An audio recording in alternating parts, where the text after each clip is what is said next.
Okay, I think we're ready to get started.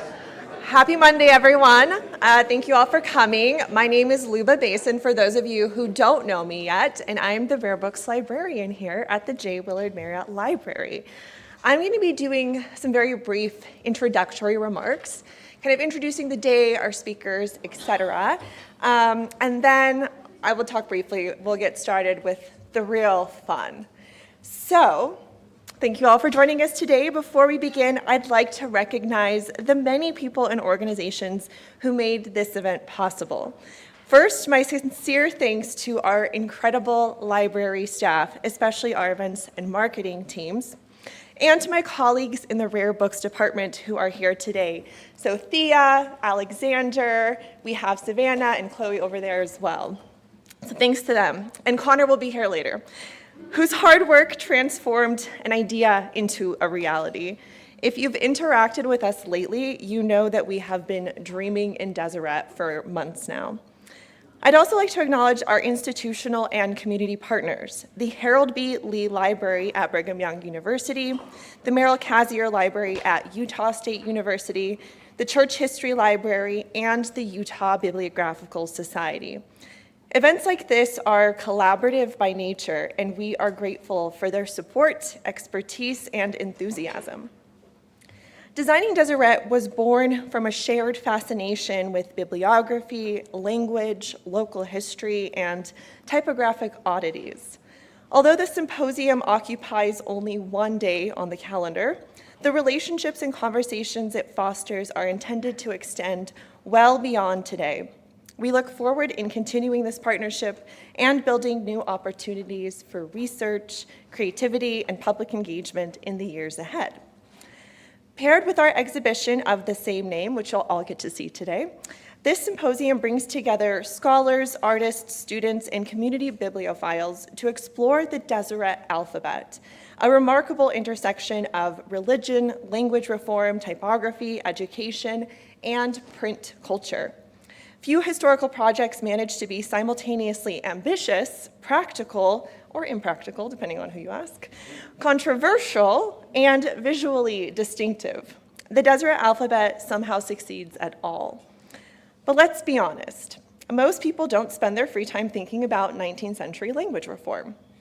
But since you're all here, this is going to be a really exciting day. This morning, you'll hear from a distinguished group of speakers approaching the topic from a variety of perspectives. And following their presentations, you'll have the opportunity to participate in a series of rotating hands-on workshops hosted by the Special Collections Division of the J. Willard Marriott Library. These 45-minute sessions will allow you to engage directly with historical materials, printing practices, and the creative possibilities inspired by the alphabet itself. If you have a colored sticker, that's what you'll know where to go at later in the day. I'll tell you. But before introducing our speakers, I would like to recognize the recipients of this year's Peter Crawley Scholarship. Peter Crawley was one of the most important bibliographers of early Mormon printing. His 3-volume descriptive bibliography of the Mormon Church remains an indispensable resource for scholars, collectors, librarians, and anyone who has ever wondered whether a footnote can become a life's work. This scholarship was established to support emerging researchers whose work advances the study of Utah history and culture. Our first recipient is Keola Kinghorn, a PhD candidate in writing and rhetoric studies at the University of Utah. Keola's research explores questions of language, archives, performance, and power through indigenous and decolonial frameworks. For Keola, the Deseret Alphabet represents a compelling point of convergence, a project rooted in settler colonial ambitions, while also raising enduring questions about literacy, accessibility, identity, and historical memory in the American West.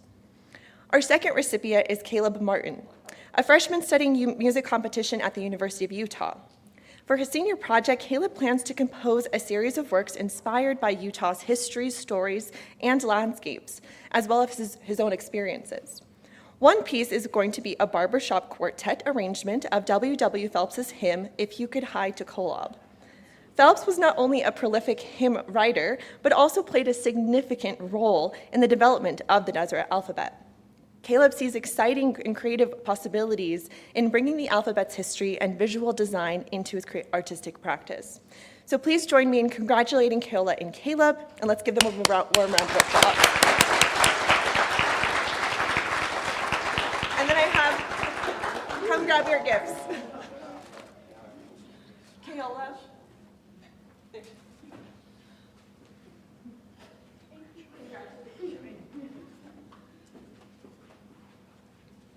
Okay, now on to our morning sessions. We're going to save all of the questions until after the presentations have concluded, where our presenters will be over here in the chairs with their mics. And then we'll continue on. So our first speaker today is going to be Greg Seppi, the curator of 19th century and 20th century Americana collection in the Tom Perry Special Collections at Brigham Young University. He holds a BA in history from BYU, an MA in the history of medicine from Oxford Brookes University, and an MLIS from San Jose State University. His research interests include the history of printing in the American West, church history, and the history of bias in the American West. Next, we'll hear from Amy Thompson, Associate Librarian, Designer, and Instructor for the Book Arts Program and Redview Press at the J. Willard Marriott Library. Since 2008, she has owned and operated Paper Boat Studios, a letterpress and design studio specializing in fine art prints and artist books. Her work has been exhibited nationally and internationally and is held in numerous institutional collections. Our third speaker is Ed Bateman, artist and professor in the Department of Art and Art History at the University of Utah, where he leads the photography and digital imaging area.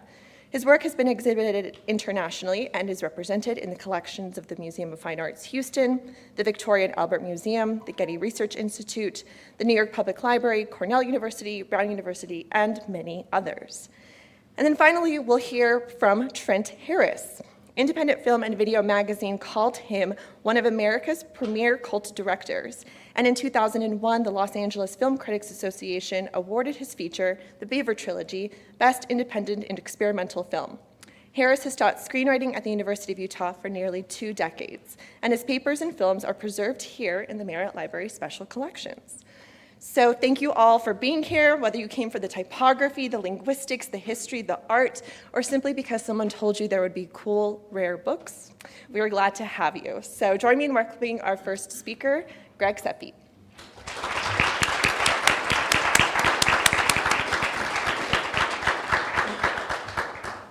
This is a much, much larger crowd than I thought we would have when we first started brainstorming this at least a year ago.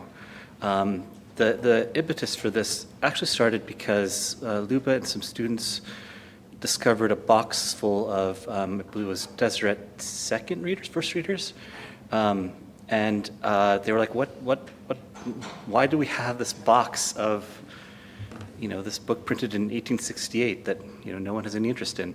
I at the same time was starting to write a chapter for a book on different translations of the Book of Mormon on the Deseret Alphabet, and as I talked to Luke about this, it just somehow stuck in our brains, I think. And sorry, I am an awful speaker, so we're gonna have fun today.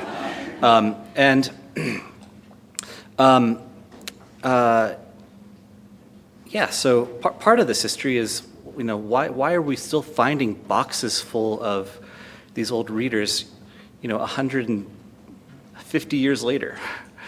And that is a great question. So anyway, my goal today is just to briefly cover some of the history of the Deseret Alphabet, and many of you, if you have seen the website that they put together, it covers everything that I have done, but maybe slightly better or maybe much better. So I could have copy-pasted from it and been much more happy with my presentation. So, but there are some things that it doesn't necessarily go over, or just some things that I want to put a little bit more of an emphasis or stress on. So hopefully this will still be worth your time. We'll see. Have I been replaced by the internet? I don't know. Okay, so the Deseret Alphabet experience.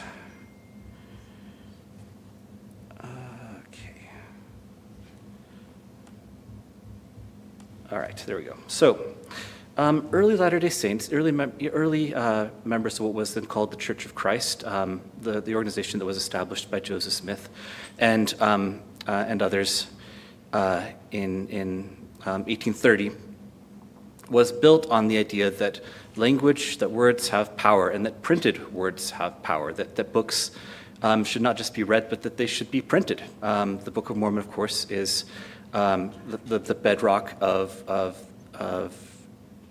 what one might call the Mormon faith today, or Mormon culture, or the Church of Jesus Christ of Latter-day Saints, certainly. And it is in that spirit that early members of the church began to explore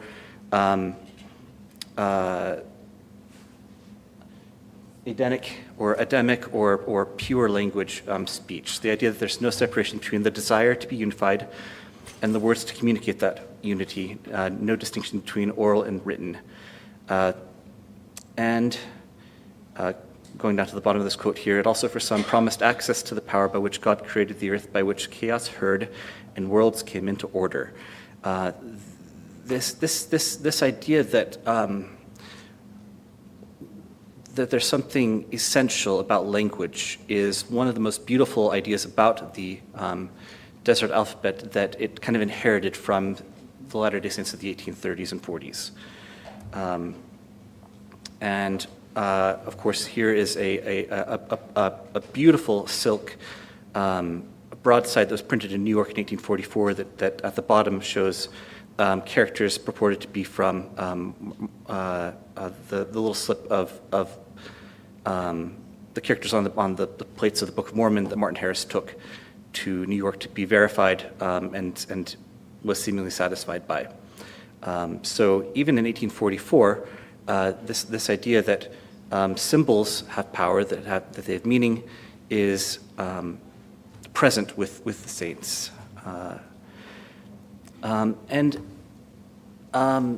As the 1840s progress, of course, the church is Church of Jesus Christ of Latter-day, the church is in Nauvoo. I'll just say the church. Is that okay? I know that doesn't cover everything, but it'll make my life so much easier. Thank you for reducing my mental load. I appreciate it.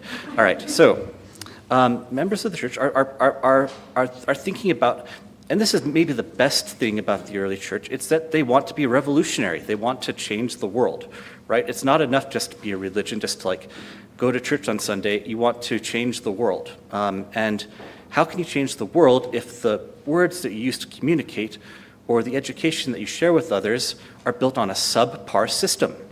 Well, you can't. You can't get the best possible results, outcomes, if your language is bad, right? If it's built on a script that is less than ideal, if you've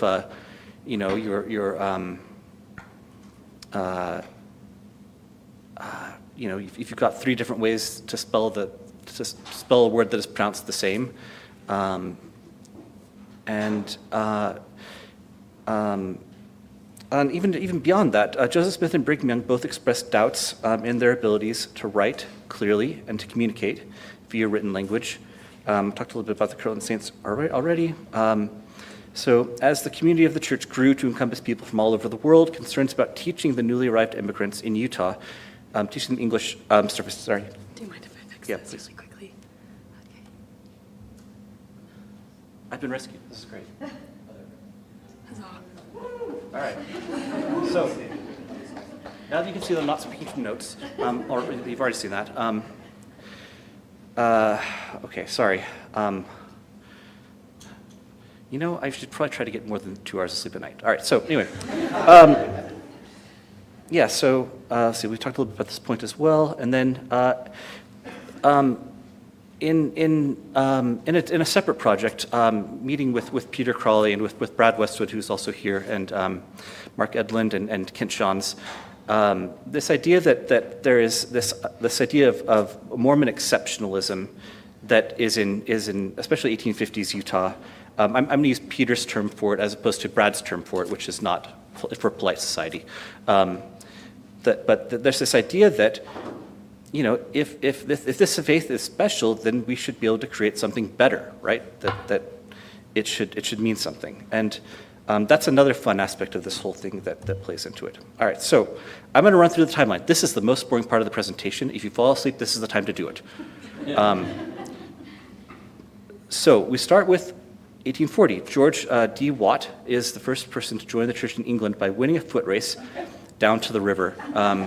And he and one other young man literally have a foot race down to a river to get baptized. Watt is essential to this whole thing. He is trained in Pitman shorthand, which is basically a revolutionary record-keeping technique that enabled someone to write minutes as fast as they heard them, which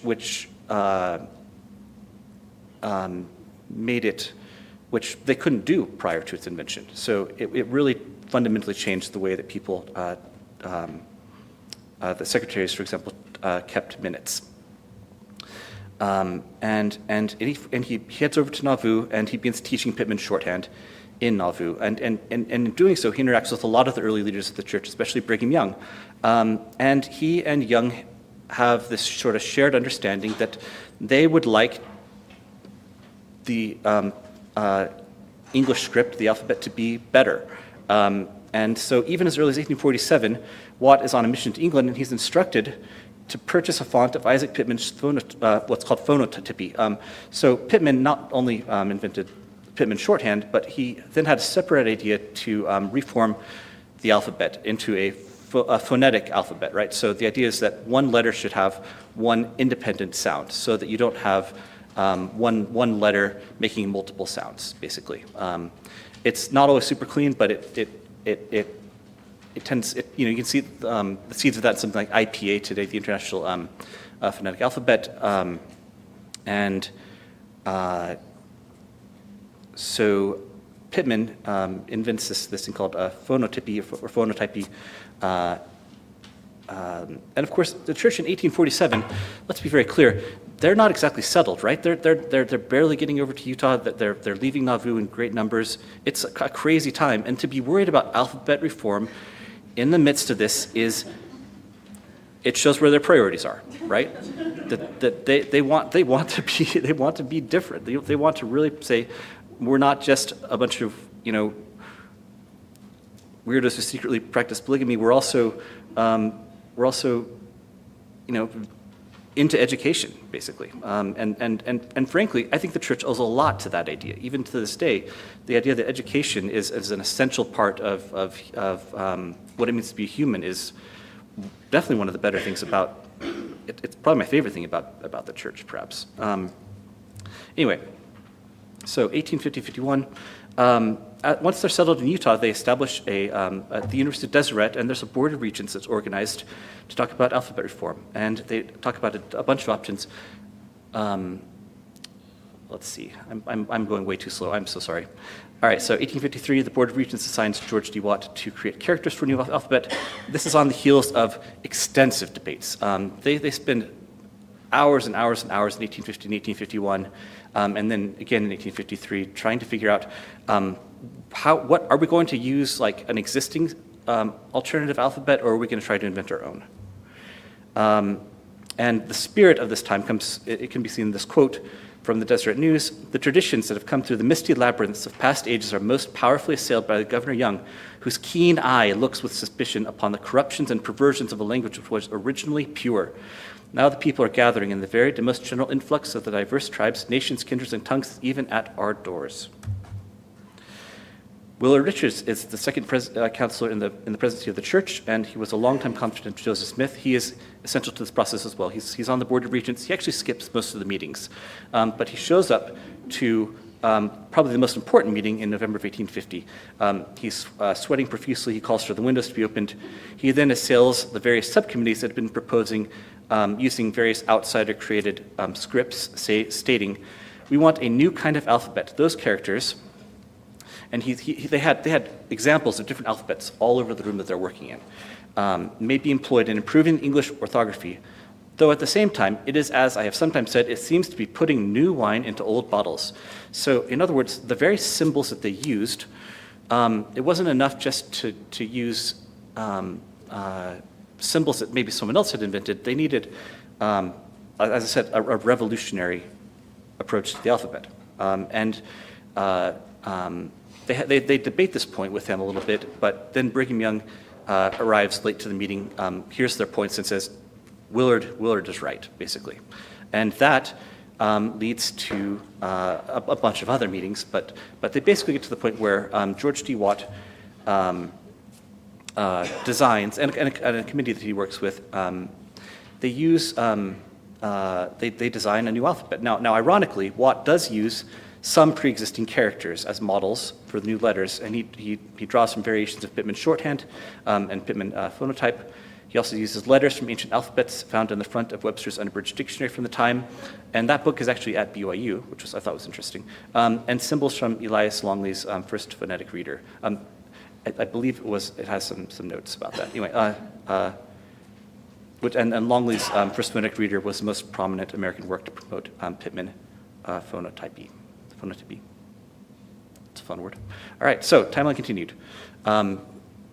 There's two letters at 1854. They don't have the alphabet in its final form, but they've got the characters basically figured out. They start with 42. They end up with 38. And at this time, there are two items that are printed from letters cut by two young men in the Deseret News office. These are essentially stamps. I meant to cross that out. They're not essentially stamps. They probably had some sort of primitive type matrix or punches that they would have used to produce some type, probably from scrap of worn type from the Deseret News. So essentially recycling old type and then remolding it. So in 1855, the territorial legislature allocates $2,500 for acquiring a font of Deseret. And Wilfred Woodruff is initially assigned to secure this font from St. Louis, which is where the closest type foundry is to them. But other assignments interfere. Erastus Snow, who is the church's agent in St. Louis, is then given the assignment of securing the font. And it takes forever. And as you can imagine, the guy who's handling immigration for the church in St. Louis is very busy and doesn't necessarily, and not only that, it's a huge project. Creating a font of type is a laborious process in the best of times, and to do it from a new alphabet is crazy and takes a ton of work. So in 1857, they continue to work on this. Snow is at this time replaced by Horace Eldridge, and Brigham Young, the regents write to him and say, basically, we don't need a full font of type, just get some matrices and punches. So for those of you who are not super conversant in printing terminology, basically when you're getting these little letters that they're using in the printing press, you use punches and a matrix. You use some punches to create a matrix, and then the matrix pour some sort of middle into it, and you cast the letters, basically, as opposed to a full font of type, which would have been, I think it's clear that they're probably a little bit impatient with the process, and they're like, if we want to get a full font of the type, it's going to take forever. All right, and this is a page from one of the books that. This is from the Deseret News. Yeah, you can kind of see. This is 1859, I believe. So anyway, all right. So who do they use to create the type? The St. Louis Type Foundry and Paper Warehouse, operated by Ledoux, Piers & Co. This organization has a great history, which we don't have time to get into. So here's your teaser. All right, but they're fun. They're the I say I'm not going to get into it, and I'm going to get into it, sorry. Do I have like 10 minutes left? Is that 5 minutes, 10?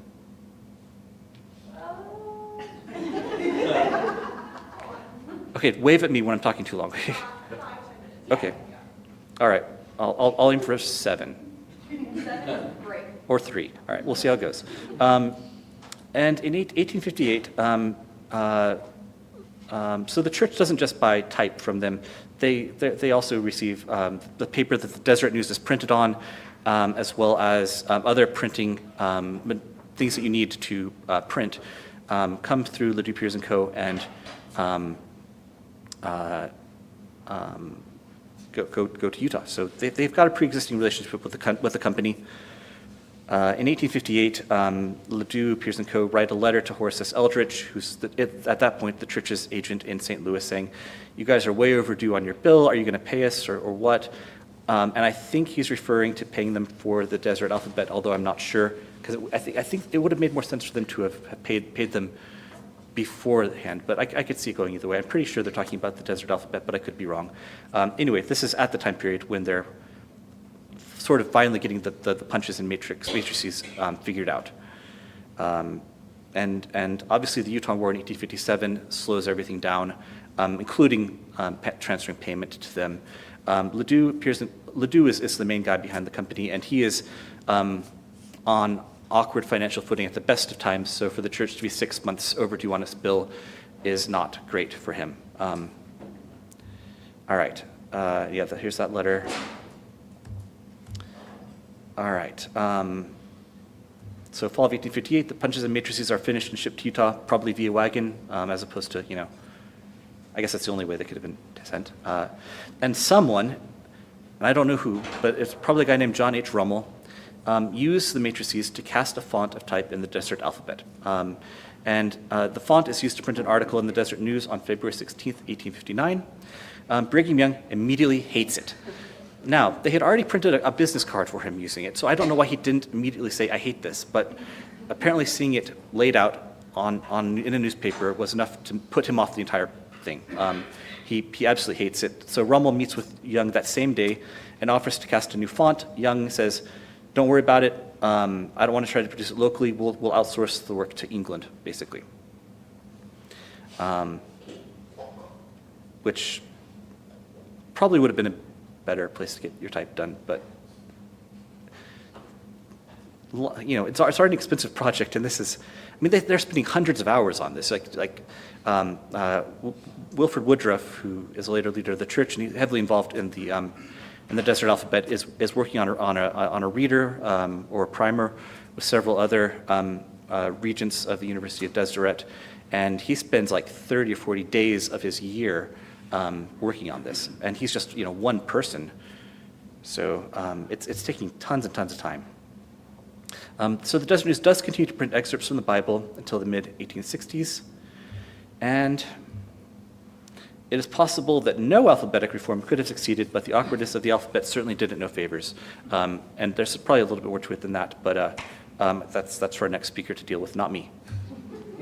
And then the church history department has preserved the original punches. Look at this. They're wrapped in 1850s newspaper, or they were anyway. They actually, and they still have the paper that they were wrapped in at the church history department. And then they made this really cool case for them. I can't tell you how excited I was to see this. I'm still excited to see this. This blows my mind. All right, honestly, I'm just incredibly impressed by the fact that someone had the good sense / hoarder tendencies to preserve this.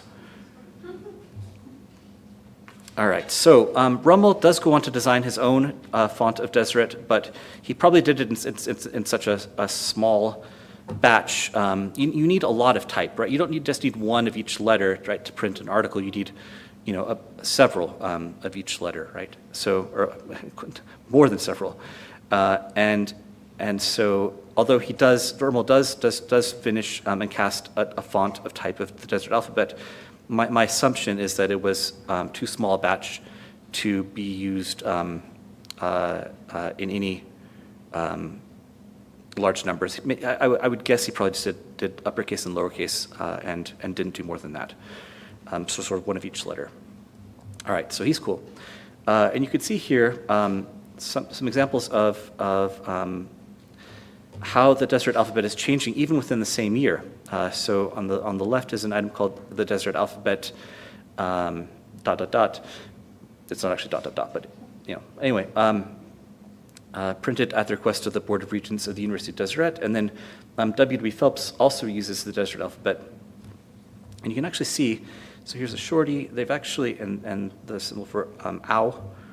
And you can see and the Deseret Almanac is actually mostly printed in December of 1854, but they put 1855 on the title page. So even within the same year, you can see that they're playing around with the symbols, right? Trying to figure out what what sounds need to be represented, what the symbols need to look like.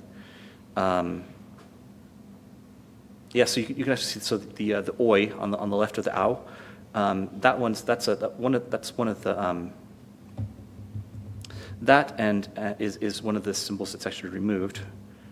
And then there's the U there doesn't have an equivalent in the one on the left, which is interesting. And then so here's the final version as it appeared in 1868 in the Deseret First and Deseret Second readers. I'm skipping ahead. Sorry.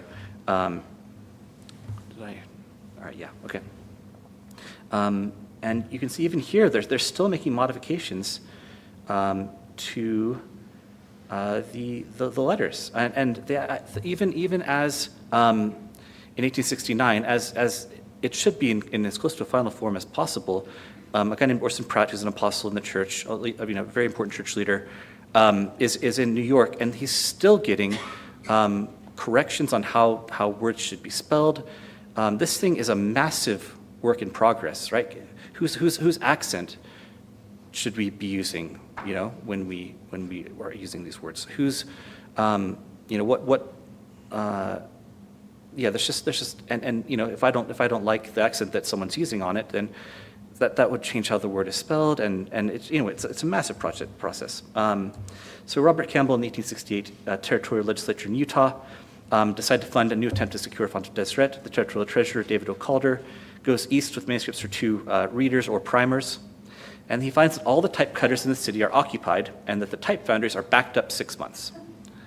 And he approaches publishers because they have sort of a privileged relationship with the foundries, with the type foundries, and he secures support from Russell Brothers American Steam Printing House to create stereotype plates for the Deseret first and second readers, and to print the books.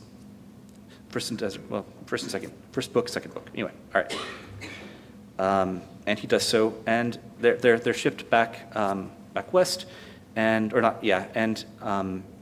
then Orson Pratt is paid by the University of Deseret's regents to transliterate or transcribe or some other word like that to just transliterate the text of the Book of Mormon into Deseret, which he does, and then he goes to New York City to oversee the work. He meets with Russell Brothers, and they still have 2 of the guys who worked on the readers working for them, and they print 500 copies of the Deseret Book of Mormon and 8,000 copies of the first part of the Book of Mormon and shipped them to Utah in 1869. These were sold and distributed by David O'Calder. Despite the endorsement of Brigham Young, only a few hundred copies of the readers, selections, and full Book of Mormon sold, which is why they have found boxes of these things in the church history department in the 1960s, I want to say, right? Or was the 50s? Oh gosh. 60. Well, the 60s, that's right. And as well as the University of Utah a few years ago. So that's fun. And Calder's interesting because even as he's going east to secure these readers, he sends like a form letter out to folks all over, educators all over Utah saying, hey, I'm going east to get these Deseret readers printed, but if you want any in the standard orthography, let me know. So he's undercutting his own project, right? Like it really is such an interesting thing that he's the guy who's trusted to do this, but he has just he's immediately saying, I understand that you might want standard English readers for your students as well. So let me know if I get some of those for you. All right, so that's pretty much what I'm talking about. Oh, so very briefly. I just want to highlight some research that one of my colleagues, so my co-author on a chapter in an upcoming book on translation of the Book of Mormon, which is being published by Greg Seppi. My co-author is Walter Reed, and he has utilized a highly creative approach to translating the text of the Deseret edition of the Book of Mormon to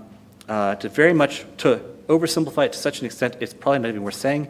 He used advances in OCR and automation to basically teach a computer to read Deseret, then set up a massive Excel spreadsheet with every word in the Deseret Alphabet edition of the Book of Mormon, so that he could compare it to the text of the 1854 and 1879 editions of the Book of Mormon, which are in standard English, the traditional letters script. And he was able to show that there are 100 places where the 1869 Deseret Alphabet edition differed from prior editions, but was the same as the 1879 edition, which established that the Deseret Alphabet edition in 1869 is a stepping stone between the 1854 Fourth European edition and the 1879 edition, which was really cool and impressed the heck out of me. So that's all I've got. Thank you so much for your time.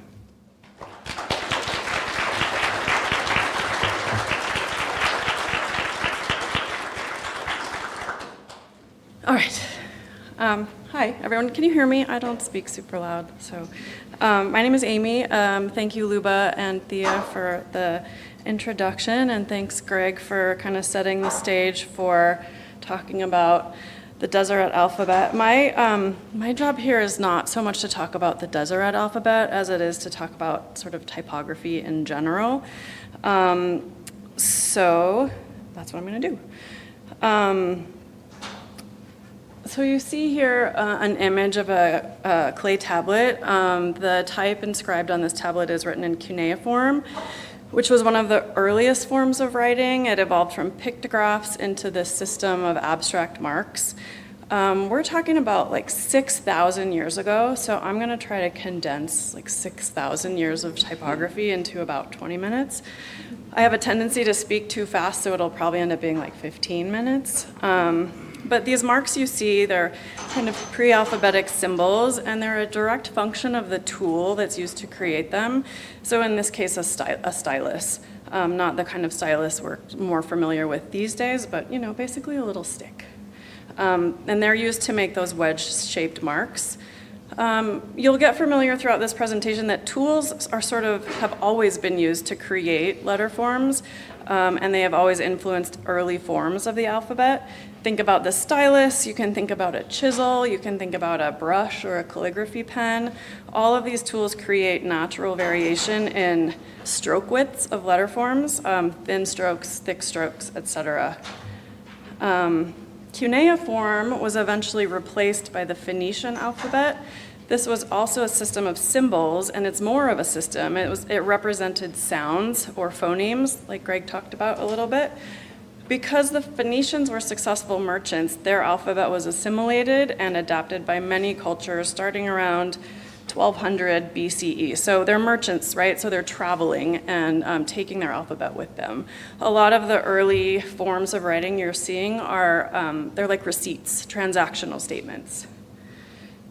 In about 900 BCE, the Greeks adapted the Phoenician alphabet for their use. Early Greek writing utilized all uppercase forms and was written in a style called boustrophedon, which literally means as the ox plows. So people are reading like this. Can you imagine? Early capitals were cut into stone, and they have minimal, you'll see some curved lines here, but we're also still seeing evidence of the tool used to create those marks. Here's another example of that. The Roman or the Latin alphabet, the alphabet we still use today, evolved from a Western form of the Greek alphabet.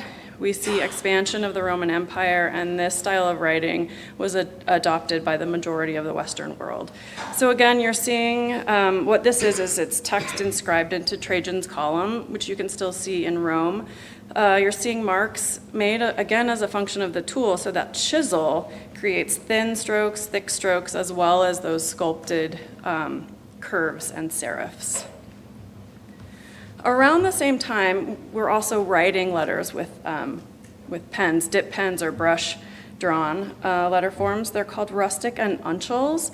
Those letter forms are adapted. So in some places, we see uncials developing into half uncials, and we're starting to see what are called ascenders and descenders, like the lower part of a P, the lowercase p, the upper part of a lowercase h, etc. So we're starting to see lowercase letters evolve. I say it like this because lowercase and uppercase, that term comes from a physical case of type, which we're talking here. I mean, type isn't really popularized until 1450, so we're still a long time from that. So that's why I'm going like this. And as type evolved, we're starting to see punctuation, we're starting to see word spacing, and text is becoming more readable. Common usage of movable type or printable type didn't come about until, like I said, the 1450s in Europe. We're starting to see technological advancements as part of the Industrial Revolution. Type is evolving, new typographic forms are created, metal cast type is becoming refined, paper quality is improving, and we're starting to see widespread use of the printing press. And as that's happening, literacy is expanding across the world. So some funny terms. We think of our alphabet and we take a lot of things for granted probably. What we see are called graphemes, and that might be the letter C in cat, but what we hear is drawn in a different way, and that's called a phoneme, and we might sort of envision that as a K. What you see is the A in cat, but what you hear can be pronounced, like that A letter form that we're used to can be pronounced a lot of different ways. So graphemes are what you see, phonemes are what you hear. And you saw in Greg's presentation the word orthography a few times, and that is the conventional spelling system of a language. It's the study of spelling and how letters are combined to represent sounds and form words. The Latin alphabet, as you probably know, is the world's most widely used writing system. The orthography, the spelling system of English, which uses the Latin alphabet, is difficult to learn. We've heard this, we know this, particularly for non-native speakers, because it combines sounds from Old English, French, Latin, Greek. It's evolved from all of that sort of travel across time and space. Graphemes, as I mentioned, are written letters and letter combinations, while phonemes, what you hear, are the individual sounds. In English especially, pronunciation and spelling do not align perfectly. There's not a one-to-one relationship. Some languages, Spanish for example, are more phonetic than English and have a closer match between letters and sounds, and English is notoriously irregular. The Deseret alphabet is phonetic, or attempted to be phonetic, but English is not a purely phonetic language, so there was a bit of a disconnect. Spelling and pronunciation do not always align, and they kind of can't in English because of the way the language evolved. The Deseret alphabet was an attempt to streamline reading and spelling so that English learners could master the language without having to memorize irregular spelling rules, and there are many, many exceptions. Because the orthography of English is hard to learn, it was a reasonable goal, but there was also just sort of a mismatch. Typography is the art and process of arranging type to make written language legible, to make it readable, and to make it look good, to make it appealing when displayed. Letter forms are what make language visible, and the evolution of written language extends, as we talked about, thousands of years. This history includes the evolution of the hand, the evolution of the machine, and even today, the evolution of digital practices. The Latin alphabet originally, as we've seen, evolved from handwriting, and the fundamental element constructing a letter form is that linear stroke. Each letter form was developed as a simple mark whose visual character clearly separated it from all the others. The alphabet is a series of elemental visual symbols that represent spoken sounds. The English language has 26 characters in a Latin alphabet that can be combined into hundreds of thousands of words, creating a visual record of the spoken language. So a typeface, you might also have heard the word font, is the design of a whole alphabet to give characters a unified size and style. A typeface contains all the letters, the numbers, punctuation, other characters needed for typesetting. Structural unity is maintained when characters relate to one another visually while remaining also at the same time distinct. The weights of thin and thick strokes should be consistent. The optical alignment of letter forms appears even. The spaces between characters and words are as important as the characters themselves, and these spatial relationships are carefully controlled to achieve an evenness of tone within a typeface. Along with typography itself, a nomenclature has evolved into a vocabulary that identifies the parts and pieces of the letter forms. I teach typography to graphic design freshmen, and it's just really fun to sort of see as they learn the names of these letter forms and to realize like how much we can take this for granted because it's been sort of part of our lives since before we could read. But this vocabulary gives context to letter forms, allowing them to be analyzed, allowing them to be understood, manipulated, and to control how text feels, looks, how it feels, and how it functions, how it's read. In the design of our alphabet, horizontal guides were drawn to align each line of letter forms. We have a baseline, we have a mean line, we have a cap line, and these lines and their optical alignment along them bring uniformity to type, which contributes to a comfortable reading experience. We want reading to be easy, right? Because our language is hard enough. But the primary purpose of a letter form, as we know, is to convey a recognizable meaning to the reader. We're trying to make language visible. And as Greg mentioned, sort of that relationship of the language, what we see versus what we hear, is what is so important. But letter forms must be designed with clarity, each being distinct within the alphabet. A contrast among individual characters makes it possible for the reader to decipher written information without confusion. Individual letters are discrete units, but readers perceive whole words and groups of words, not just letters. Legibility and readability are achieved by controlling the qualities and attributes inherent in letter forms. These attributes enable a reader to comprehend typographic forms with the least amount of difficulty, and it's the responsibility of typographers and type designers to communicate as clearly as possible. And when internal spaces, the spaces within and between letter forms, are altered, perceptual clarity of a word may also be altered. The weight of letters is vital to word recognition and influences an adequate internal pattern. Combinations of word shape and internal pattern creates a word structure, giving each word a unique composition. I was dropping my son off at a camp this morning, and I was kind of working on this a little bit still, and he saw this slide, and he was like, shape. That's just a rectangle. And he's right. I was so happy to hear him say that, because a reader, when scanning a line or a body of text, will inevitably be slowed down when type is set in all caps. By the way, my son is 8. Capital letter forms, they lack a distinctive shape, yielding what is essentially a rectangle. A word set in all caps has a straight horizontal alignment, creating even word outlines with letters of similar shape and size. So you just get a box. A reader is not provided with necessary visual cues that make words recognizable. Moreover, these letter forms were never designed to function together.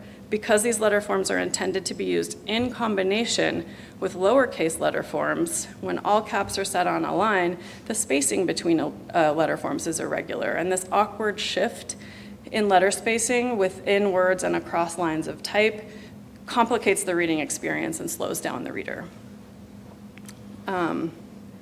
So we see our lowercase letter forms, and a diversity of form exists within a typographic font in the Latin alphabet. The sorts, as we call them, 26 capitals, 26 lowercase letters, 10 numerals, punctuation, and other various elements are integrated into a system that can be successfully combined into words. These visual similarities bring unity to typography and enable us to have a comfortable reading experience. Many letter forms have a degree of modularity within them, which means that they share similar parts. Repeated curves, verticals, horizontals, serifs, etc., create a natural repetition. When this repetition is balanced with variety, however, fonts are more successful, which means that they're not only legible, but also readable and functional, useful modes of communication. So you see some, you know the phrase, mind your P's and Q's, which could have been mind your B's and D's or mind your U's and N's. All of these letter forms, they're repeatable, but in the way that they're repeated, they are modified or flipped in a way that still makes them unique and distinct. They're not, usually, everybody's has a different experience, but usually they're distinct enough that the reading experience is eased. So the Latin alphabet that we use today has evolved into those sets of both upper and lowercase characters, or glyphs, and typeset in all caps, like I said, lacks that variability, but lowercase letters gives us a shape and makes these words more distinct, and this irregularity makes them more recognizable. You can actually kind of, as you're scanning type, once you've seen one word, you see it again, and you don't have to rework every time to understand that word if you see it multiple times. Lowercase forms have ascenders and descenders, and also still that common x height, which is the height of a lowercase x. These variations in letter forms give words set in lowercase type a shape. The shape contributes to a reader's ability to scan type quickly and completely while also deriving meaning from it. The variety of letter shapes, ascenders, descenders, etc., provides a rich contrast which assures accurate perception and easing the reading experience for the viewer, because letters flow into words and words into lines and lines into paragraphs. Lowercase letters were and are designed to work together in bodies of text, and letter spacing, the space between letters, is considered throughout the design process. A uniformity then exists in the spaces between letters as much as in the letter forms themselves. Let's see. 4 variables to control letter form proportions also have considerable impact on the visual appearance and readability of a typeface. Those variables include the ratio of the letter height to the thickness of its stroke, the variation within a letter form between the thickest and thinnest parts of the stroke, the width of each letter form, the set width, how wide is that actual letter, and finally the relationship of its x height to its cap height. How high is the x height, or most lowercase letters, how does that relate to the height of a capital letter? The length of ascenders and descenders also influences optical qualities of typefaces. So letter forms and typefaces, fonts, character sets must exhibit contrast, simplicity, proportion in order to become decipherable and in order for us to derive the meaning that we're trying to extract from them. So in the 1850s, we're talking about 400 years after the majority of the Western world was already familiar with the Latin alphabet, the Deseret alphabet was introduced. Americans and immigrants both had a deeply ingrained recognition already of the alphabet. Even those new to learning English likely already had a relationship with the Latin alphabet. And today the Latin alphabet is used with some variation and some modification to write over 3,000 languages spoken by 70% of the global population. It's kind of a shocker. And this drastic change in letter form composition from the Latin alphabet to the Deseret alphabet was really challenging for native and non-native speakers alike. So the Deseret alphabet is, this also says shape, is similarly problematic to setting type in all caps in the Latin alphabet. As you can see, the overall shape of the word shape is still a basic rectangle, and it also has inconsistent letter spacing. So it's kind of like what we deal with when we're setting type in all caps in the Latin alphabet. It's very similar. But furthermore, the Deseret alphabet has no specific set of lowercase letters, and rather the lowercase letters are simply sort of scaled down versions of the uppercase, of their uppercase counterparts. I actually don't know if the lowercase are scaled down or if the uppercase are scaled up. But one problem with this approach is the stroke width. When letter forms are scaled, bigger or smaller, the weight of the strokes comprising each letter form are also scaled. So the thicks sort of get thinner and the thins also get thinner. This causes larger letter forms to feel heavier than smaller letter forms, causing inconsistencies in typesetting and a degradation of the reading experience. We can see this if we scale capital letter forms in the Latin alphabet to create small caps. It happens there too. Oftentimes, if you're wanting to set type in small caps, you should use a font that was designed to be small caps so that the letter forms of the capitals seem to match the lowercase. So what you see here in this slide is that first character is a the, and then those underlined characters all just feel a little bit heavier than the type that they're meant to to match because it's just a scaling. The Deseret alphabet did not quite share the variety or modularity that the Latin alphabet uses. Although many forms are repeated, they're not repeated in such a way that they became super distinct. Individual and unique forms are necessary to clearly represent distinguishable sounds, and so there was a lot of confusion among and between letter forms. And so because letter forms were not as easily distinguishable, individuals faced challenges when trying to read typeset in Deseret.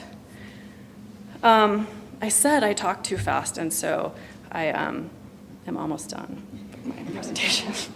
But I wanted to end with a quote, which was a statement from the Linotype Company. It was submitted to a U.S. congressional subcommittee when typeface designers were trying to ensure copyright protection of their typefaces.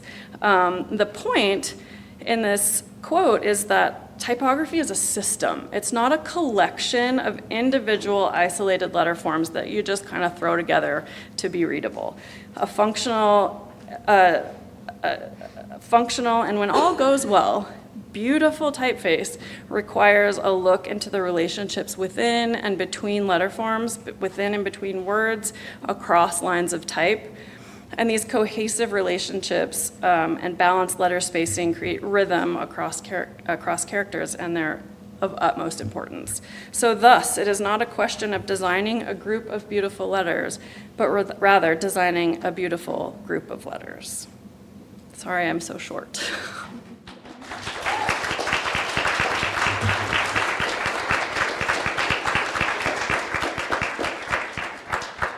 Wow, first try.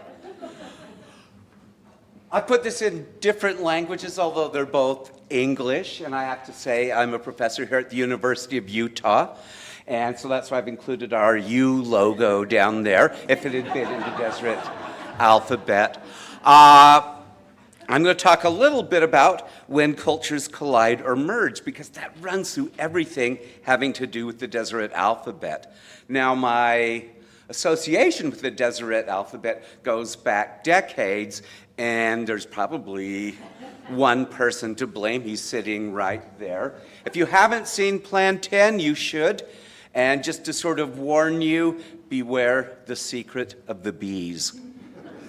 That's what that says down there. So starting in about late 1980s, early 1990s, it became possible to make a digital typeface. I mean, to make a typeface prior to that was almost impossible. It was crazy. And even doing, designing a typeface digitally, could take, from my experience, easily, a year or two of work to make something like that. And I'd lived through the transition between making graphic design with, ink and paper and glue and all of that to the computer. I was a really early adopter in that way.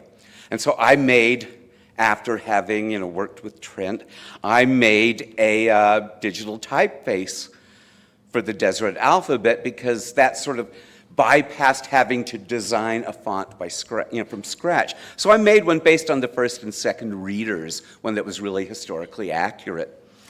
And one of my biggest, hero moments to myself anyway, and this was during the 1990s, was getting an article on the Deseret alphabet published in Emigre. Emigre was the hip design journal that was pushing what was possible with computers and design. I mean, that was not even considered a reasonable thing to do at the time. And so in the fall of 1999, I got an email from the editor, somebody named Rudy Vanderlands. I literally whooped out loud, and they published, an article on the Deseret alphabet, that I had written, and, examples with my typeface. And so that began a repeating, ongoing relationship with the Deseret alphabet that comes in waves. Skipping ahead to 2010, Salt Lake Magazine did a story on the Deseret Alphabet will not die. I like that there's a little prophetic line by me. I think it's going to be something that continually gets brought back up. It's highlighted. And that's true. Let's do a little pronunciation test. Some of you probably know this. How would you pronounce this word? Pretty close. You said what? Gnocchi, yeah. Looks more like goatee to me. Any other guesses? Some of you probably know. Oh, well, yeah. It's pronounced fish. That's why the Deseret Alphabet was developed, because you have the GH, like enough, for fish.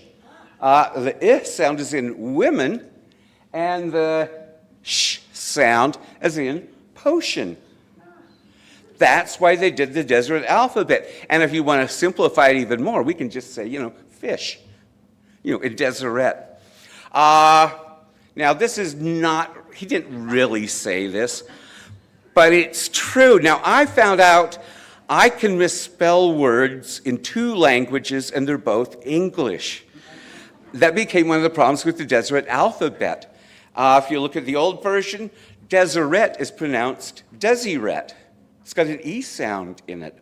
And that's something that would kind of change. And this is something not just real, what? Just not something from just the 19th century. Here we have this guy here, you might recognize him, George Bernard Shaw, who gave a large portion of his fortune when he died to making something that would be called the Shavian alphabet. And you can see, he says there, in the year, figure that one out, 1959, no sane individual would write numbers in Roman numerals, and I'm just going to sneak over and get my water bottle.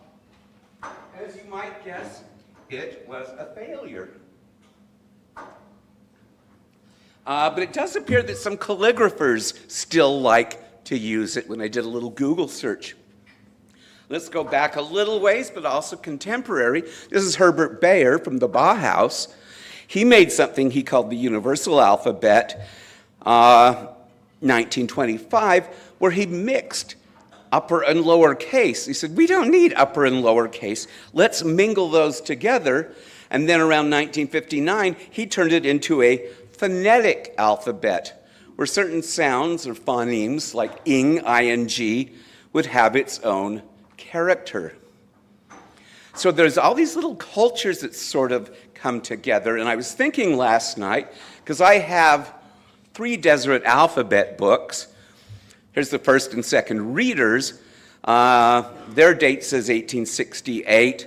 The Book of Mormon's, the full and the partial one, 1869. And May 10th, 1869. That's the Golden Spike year. So a whole new culture is coming in. Cultures are starting to collide in a lot of ways. Now, you might have been able to pull off a project like this, maybe, if you're a very insular culture, but you hit 1869, cultures are starting to mingle and intertwine, and that makes it much more difficult. And then we hit the 1920s, and we get consumer culture that changes everything, changes the landscape. And so one of the things I like to imagine a little bit is what if the Deseret Alphabet had caught on?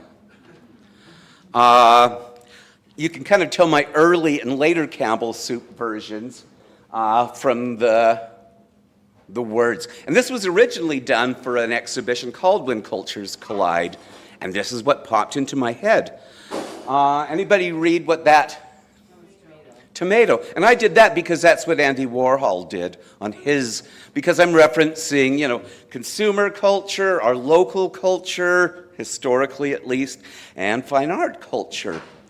But as I kind of evolved into this, I realized it should be a different soup. And I think somebody I heard recognize it. What's the one on the right? Alphabet soup. That's the one that makes the most sense. So you can imagine if this had caught on, people may have had to start to make products for our own market. And some of that does actually still exist in places like Wales. They use the same characters, but there are some words and some things that are written out both in English and Welsh. So it may not be that strange. Now, as I was preparing for this, and it's really easy for me to go down rabbit holes, I started thinking about the subject of kitsch. And it has a long history because, to my mind, the Deseret Alphabet has a natural affinity, today at least, to the idea of kitsch. And kitsch has been an evolving process. I'll just read it. It's usually defined as art, design, or imagery that aims for immediate emotional effect through sentimentality, exaggeration, nostalgia, cuteness, melodrama, and decorative excess, often in ways that critics find as shallow, formulaic, or overly easy. But kitsch is deeply tied to culture, class, memory, and taste. So what one person defines as kitsch might be something that a person deeply loves. And that nostalgia and memory in the past really fits in, I think, really well with, again, this collision of cultures and the Deseret Alphabet. This is one of my students. There, maybe kitsch, I'll leave that up to you. Kitsch might be in the eye of the beholder. I haven't checked. When I first read it, it's like, I think that's spelled wrong, which I did not point out. That the character looks like a 4 doesn't seem quite right. But I know there were some alternate characters in the Deseret Alphabet. And kitsch has a collective dimension. In some ways, it's not just a style, but it's a force of cultural unity. So you often see it connect with political rallies, sentimental nationalism. It's pretty easy to go kitsch with, patriotic stuff. Idealized religion. That kind of fits. Nostalgic advertising, inspirational imagery, tourist souvenirs, mass sentimentality. So you have, like religion, nostalgia, inspiration. Those all, to my mind, fit really well with the history of the Deseret Alphabet. So I put together this kitsch timeline, which should not be confused as a kitschy timeline, I hope, where I've kind of divided into a real brief history. And I could go a long time talking about these things, but my goal really is to try to get you to think about these things rather than tell you everything you might potentially want to know. So kitsch started in Germany in the middle of the 19th century.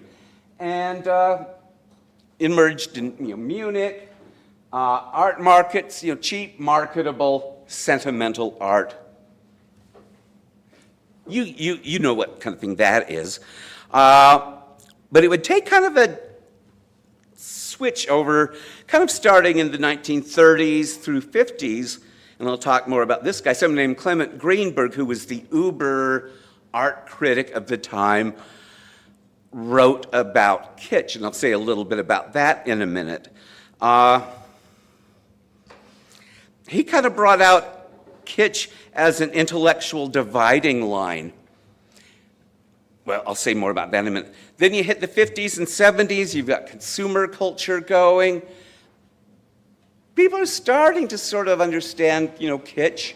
It's not an elitist academic term. It's working its way into the culture as we experience it. And then by the time we hit the 80s and 90s, with, the return of pop and postmodernism, it kind of filters its way into culture as a whole. So let's go back to this guy. This is Clement Greenberg. He was the defining, art historian critic, or art critic writer during, we'll say, mid-century modernism. And he wrote an essay in 1939, which when I first read it, I thought it was later, called The Avant-Garde and Kitsch. So he makes a real distinction between the avant-garde, who is doing interesting things with art.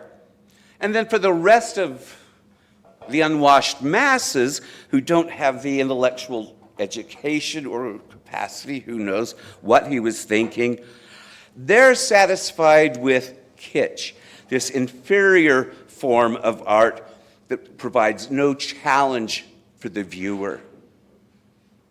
So we have this, essentially this form of intellectual snobbery, bad taste versus people who make art that make you think. Now, he argued that the danger was more than just aesthetic, that kitsch had at kind of its base the capacity to politically manipulate people, because it was mass media in a way, using what they liked. Whereas the avant-garde was more complicated. You had to really think, you had to know the history of art, and that made it harder for governments to co-opt, for their own uses.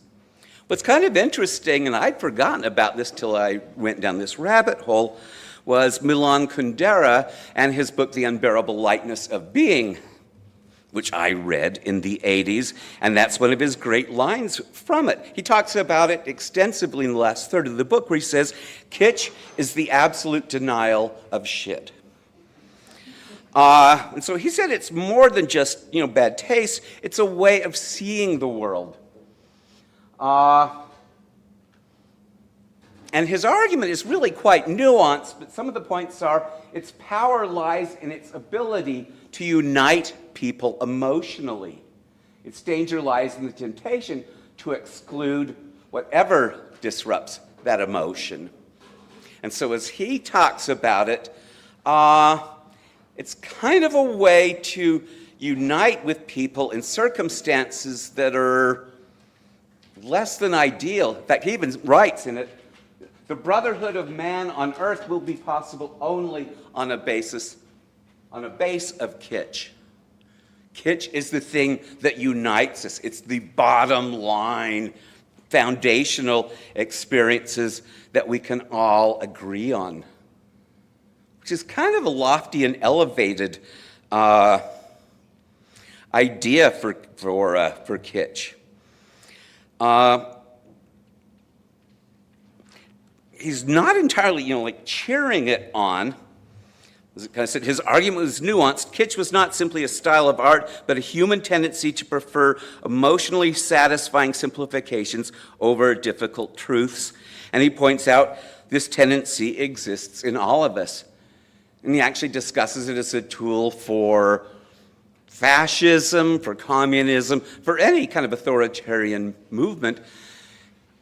We all become vulnerable to kitsch in that form.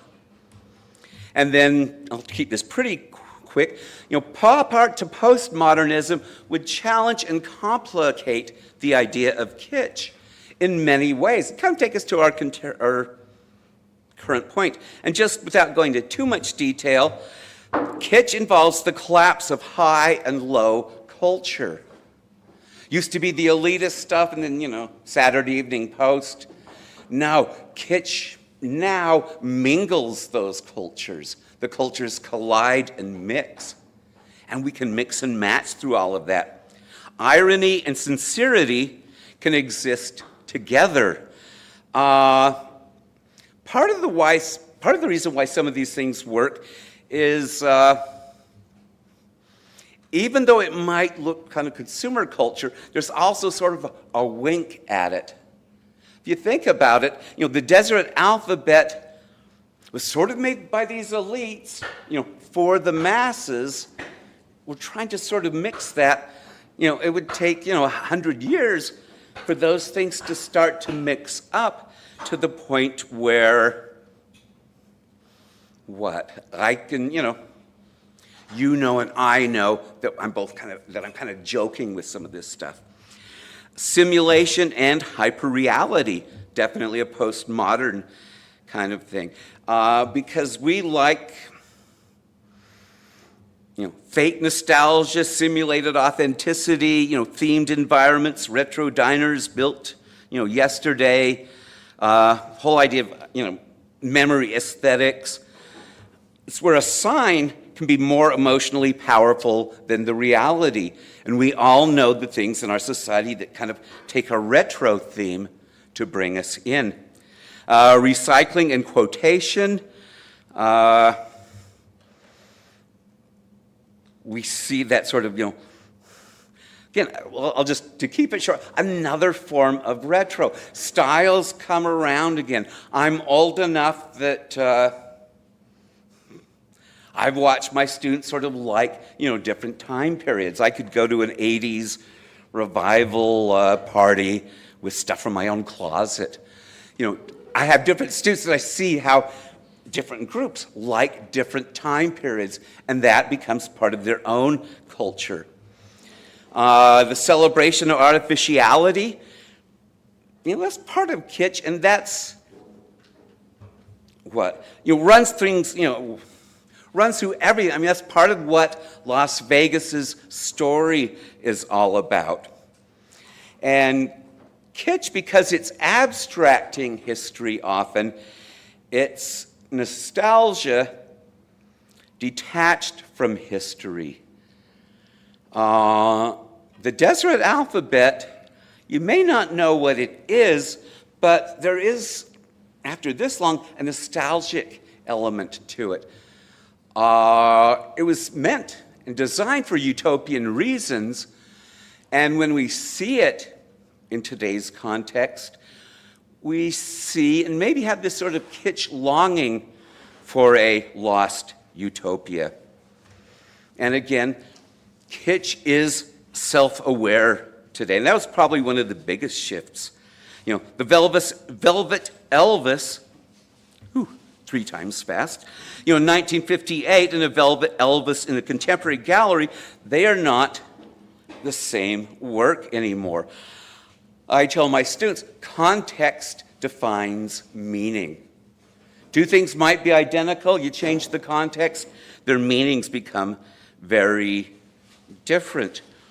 And when we can do work with a wink, and I guess, and a nod, criticism becomes kind of hard to pull off. Again, it puts us in that position of sort of in crowd and out crowd. Oh, you know what references I'm making. You know what jokes I'm telling. So you have a sense of what? The kitsch language I'm speaking.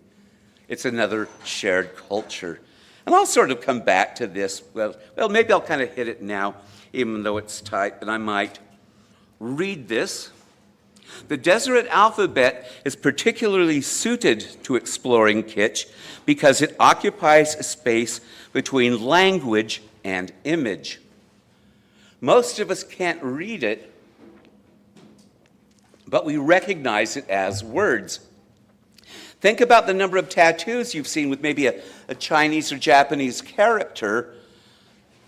Maybe it says peace, maybe it says love or joy or something. The person hopes that's what it says. And I see those everywhere. And just, in my friend's kitchen, and no connection between kitsch and kitchen. I looked it up. But you see a lot of kitsch end up in kitchens on the walls. It's that, what? It's because we can't read it, becomes more of a blank slate. Again, as a result, it functions not only as writing, but also as design, nostalgia, cultural identity, and historical symbol. These qualities make it an ideal vehicle for imagining what might have happened if the alphabet had survived and merged with popular culture. So I think there's a certain irony in this. The creators of the Deseret Alphabet were attempting to make language more practical, more rational, and more efficient. Yet one of the reasons that fascinates us today is precisely because it no longer functions in that way. Its failure as a mass writing system may be part of what allowed it to become such a rich cultural and visual object. One available for reinterpretation, nostalgia, pop art, and even kitsch. So I can use the Deseret Alphabet and merge it with lots of different cultures, everything from pop art, that's what that says, pop, to my interpretation of a Tibetan prayer flag, but from these parts here. And in case you're wondering, the words on that are "Come, come ye saints," which seemed appropriate for a Mormon Tibetan prayer flag with Brigham Young with the bindi there.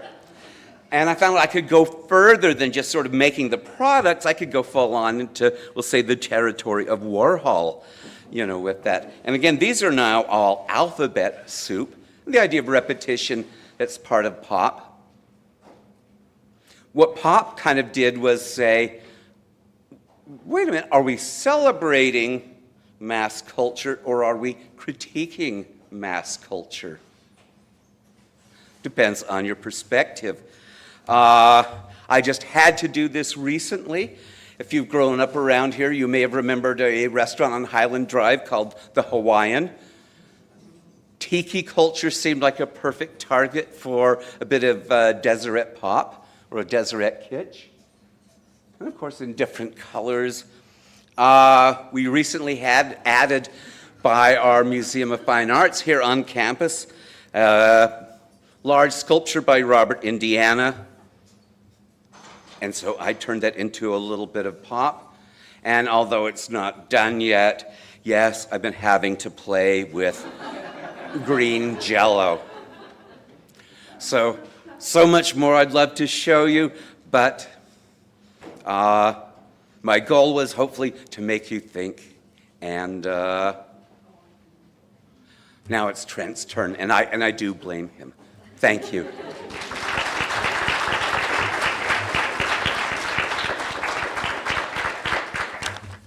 My name's Trent Harris.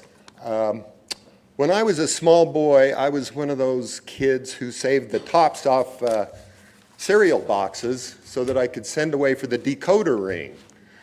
And they never worked. So I moved on to invisible ink. And invisible ink is basically lemon juice, and you can write secret messages in it. And then if you hold it over a hot plate, the message becomes revealed. So you can imagine when I found out about the Deseret Alphabet, and particularly the Urim and Thummim, I was just in seventh heaven. It was just incredible. I remember I went to my Sunday school teacher and I said, "What's the deal with this Deseret Alphabet and the Urim and Thummim? Where can I get a Urim and Thummim?" And he said, "Pray about it." So I did, and that didn't work. So I went back and I said, "What's the deal here? I want a Urim and Thummim. Where do I get one?" And he said, "Sit down and be quiet." And I said, "Why?" And he said, "Because if you ask too many questions, you're liable to lose your faith." And he was right about that. So I moved on and decided to create my own Urim and Thummim, which I put into my movie Plan 10 from Outer Space. I'm going to just show you a few clips from the film, about, 8 or 9 minutes worth of different clips from the film where I use the Deseret Alphabet and things like that. I'm going to start it off with where my lead character, Lucinda Hall, discovers the plaque of Kolob out by the Great Salt Lake. And the plaque of Kolob is written in the Deseret Alphabet. She goes on to discover a book. Well, you'll see. Sure. How do I do this? Just hit that? Hit the space button. The space button? The smell that arises from the Great Salt Lake is really the result of rotting vegetation. During the summer months, its shores become home to clouds of tiny brine flies, and its waters are transformed into a calliope of breeding brine shrimp and sludge-sucking algae. A favorite spot for photographers is Lookout Rock. Look out! Why did we come out here anyway? I mean, there out here. It's quiet. Quiet? Are you nuts? No. I'm going for a walk. Well, hurry back. I want to go home. Hey! I'm getting pooped on! Shoot! Go away! Go! Go! Shoot, shoot, shoot!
I think I remember my grandfather looking for metal plaques out by the lake.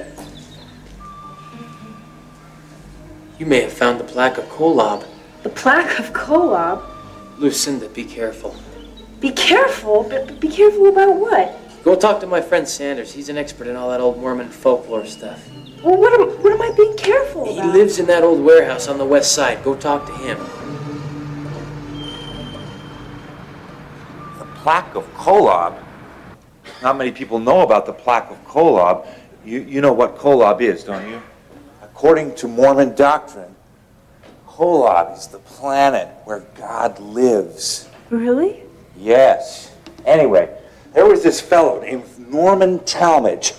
He lived back in Salt Lake City in 1850-something. He was originally quite high up in the church until he went insane, or so they say.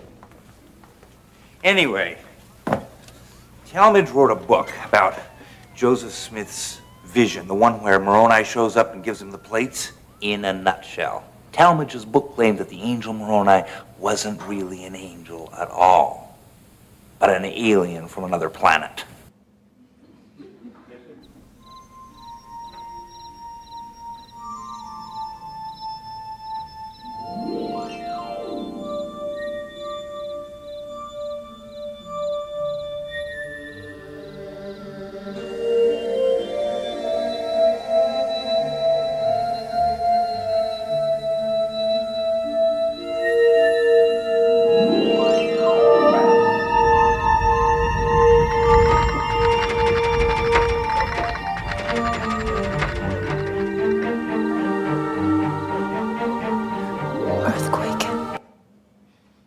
So, you're an author. How many books have you written? Oh, I have several that are almost done. So you haven't written any books. Well, I have poems that have almost been published in a number of magazines. What's that? Joseph Smith Sphinx. I know, but what is it? A Joseph Smith Sphinx.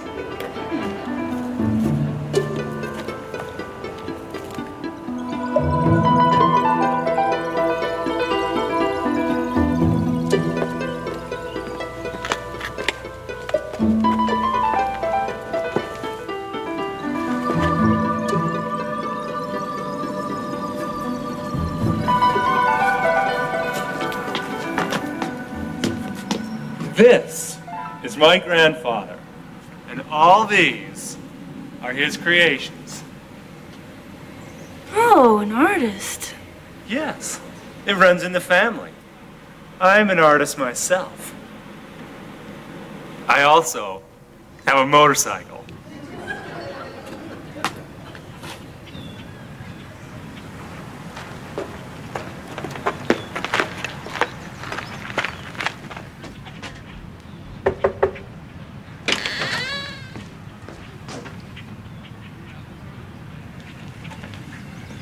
Guy!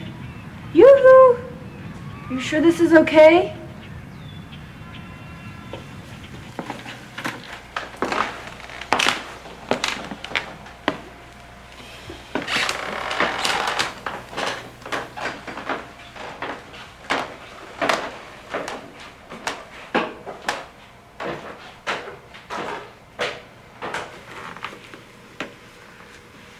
Maybe we should wait until somebody's at home. Oh, it's okay. It's my grandpa's pad.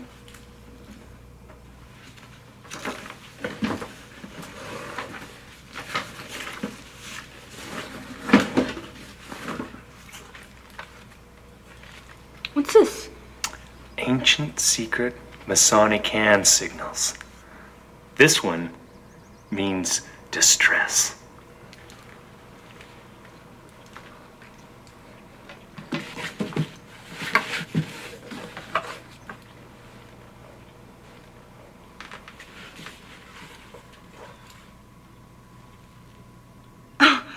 I think this is an original copy of your great-great-grandfather's book. This is amazing. I mean, the first place we look and we find this. $20! Oh, what language is this? I mean, have you ever seen anything like it?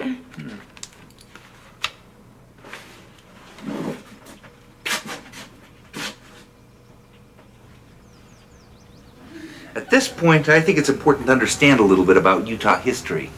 See, the early Mormons were a seriously radical bunch, not like the kinds you see around here today. They printed their own money. They practiced polygamy. They even followed an early form of communism called the United Order. Now, the Deseret Alphabet was Brigham Young's idea. It was part of his strategy to separate from the rest of the country. Here's a copy of the Deseret Alphabet together with the English language equivalents. Oh, it's the English language, just different letters. Insidious, isn't it?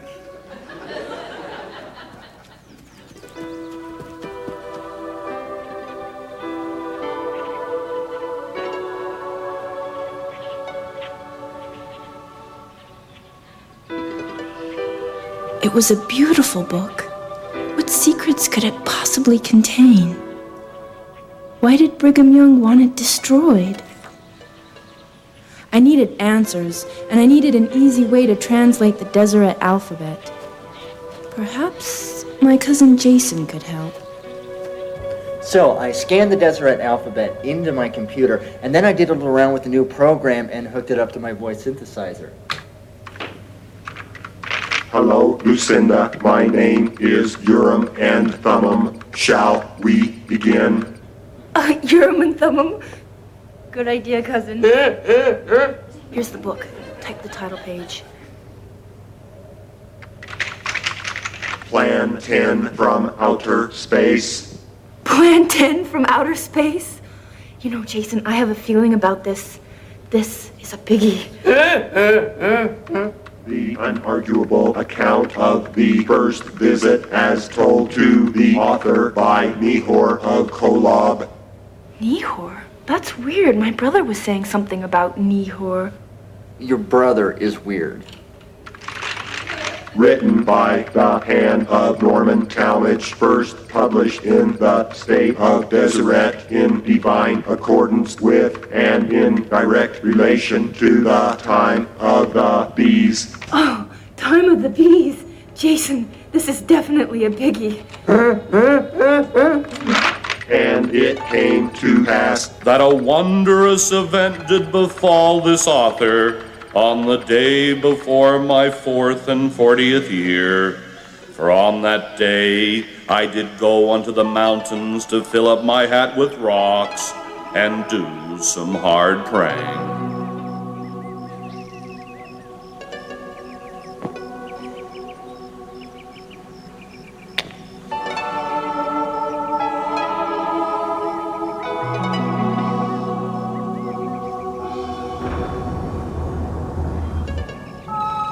While in the act of calling upon God, I discovered a light appearing in the sky, and the light spoke and did say unto me, Behold, I am Nehor of Kolob. Yield unto my message, Norman Talmadge, for my message is of great importance, inasmuch so as to shake and rattle the granite from the mountain tops. Beware the secret of the bees.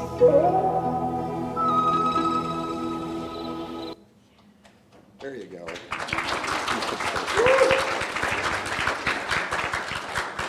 So I brought a few Plantain from Outer Space posters. You can have them, and I'll sign them for $100. Thank you.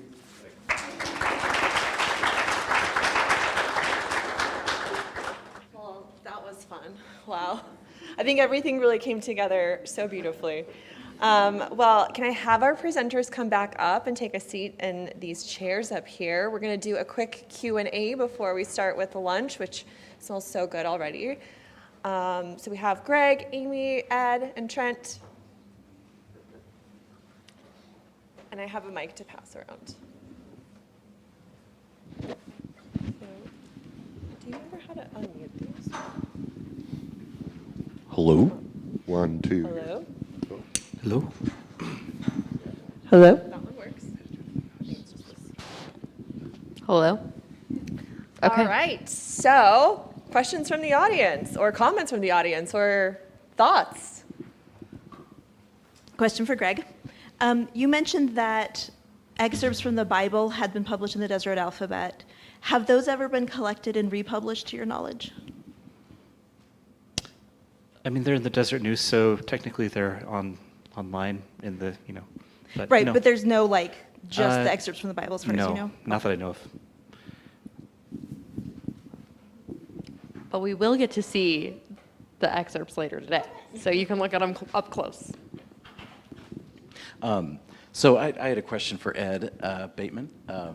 Yeah, you're getting me thinking about all kinds of other things, which you said you wanted to make us think, so mission accomplished. I'm curious, though, as long as we're getting big picture and conceptual, what are your thoughts about how kitsch relates to modernity? A while back, I heard a really interesting talk about medieval art and kitsch, and one of the points that medieval art. Yeah, one of the points that the historian was making is that that before the Renaissance, art sort of invited this relationship with the subject. It's precisely because medieval art is so, in our eyes, simplistic and leaves so much up to the imagination that you have to sort of enter into this relationship. And then you get later, especially in the Baroque period, it's like, you will not be imagining anything. I've spelled out everything, right?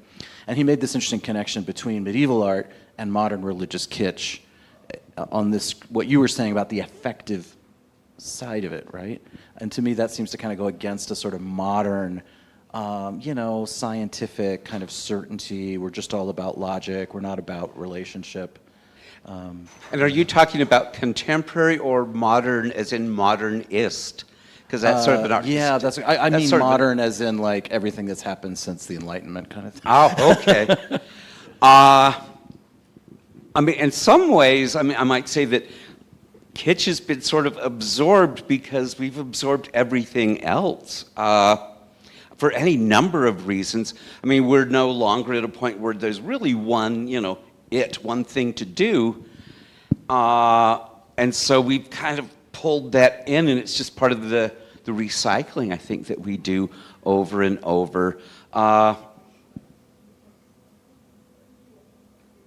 And I'm trying to think about, can you sort of rephrase what you said sort of about scientific certainty and... Well, it just seems to me that the Deseret Alphabet, if you're saying that there's something kitschy about it, part of it may be that invitation of relationship, or, obviously people used to communicate spiritual truths and things that people take very seriously, right?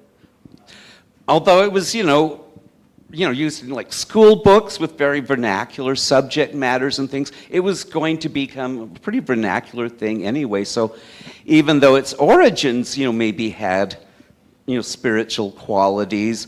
Now it's just sort of almost more of a nostalgic oddity that I think opens it up, and especially having its origin as being, what, utopian?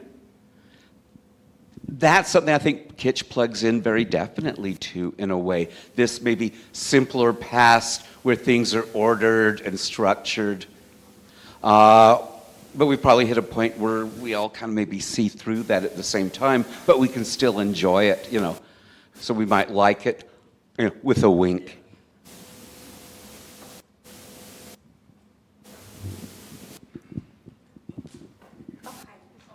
I recently was showing a document written by Thomas Bullock, who was Brigham Young scribe, to my grandchildren, all of which are university students here in Utah. And none of them could read cursive. What the heck is going on?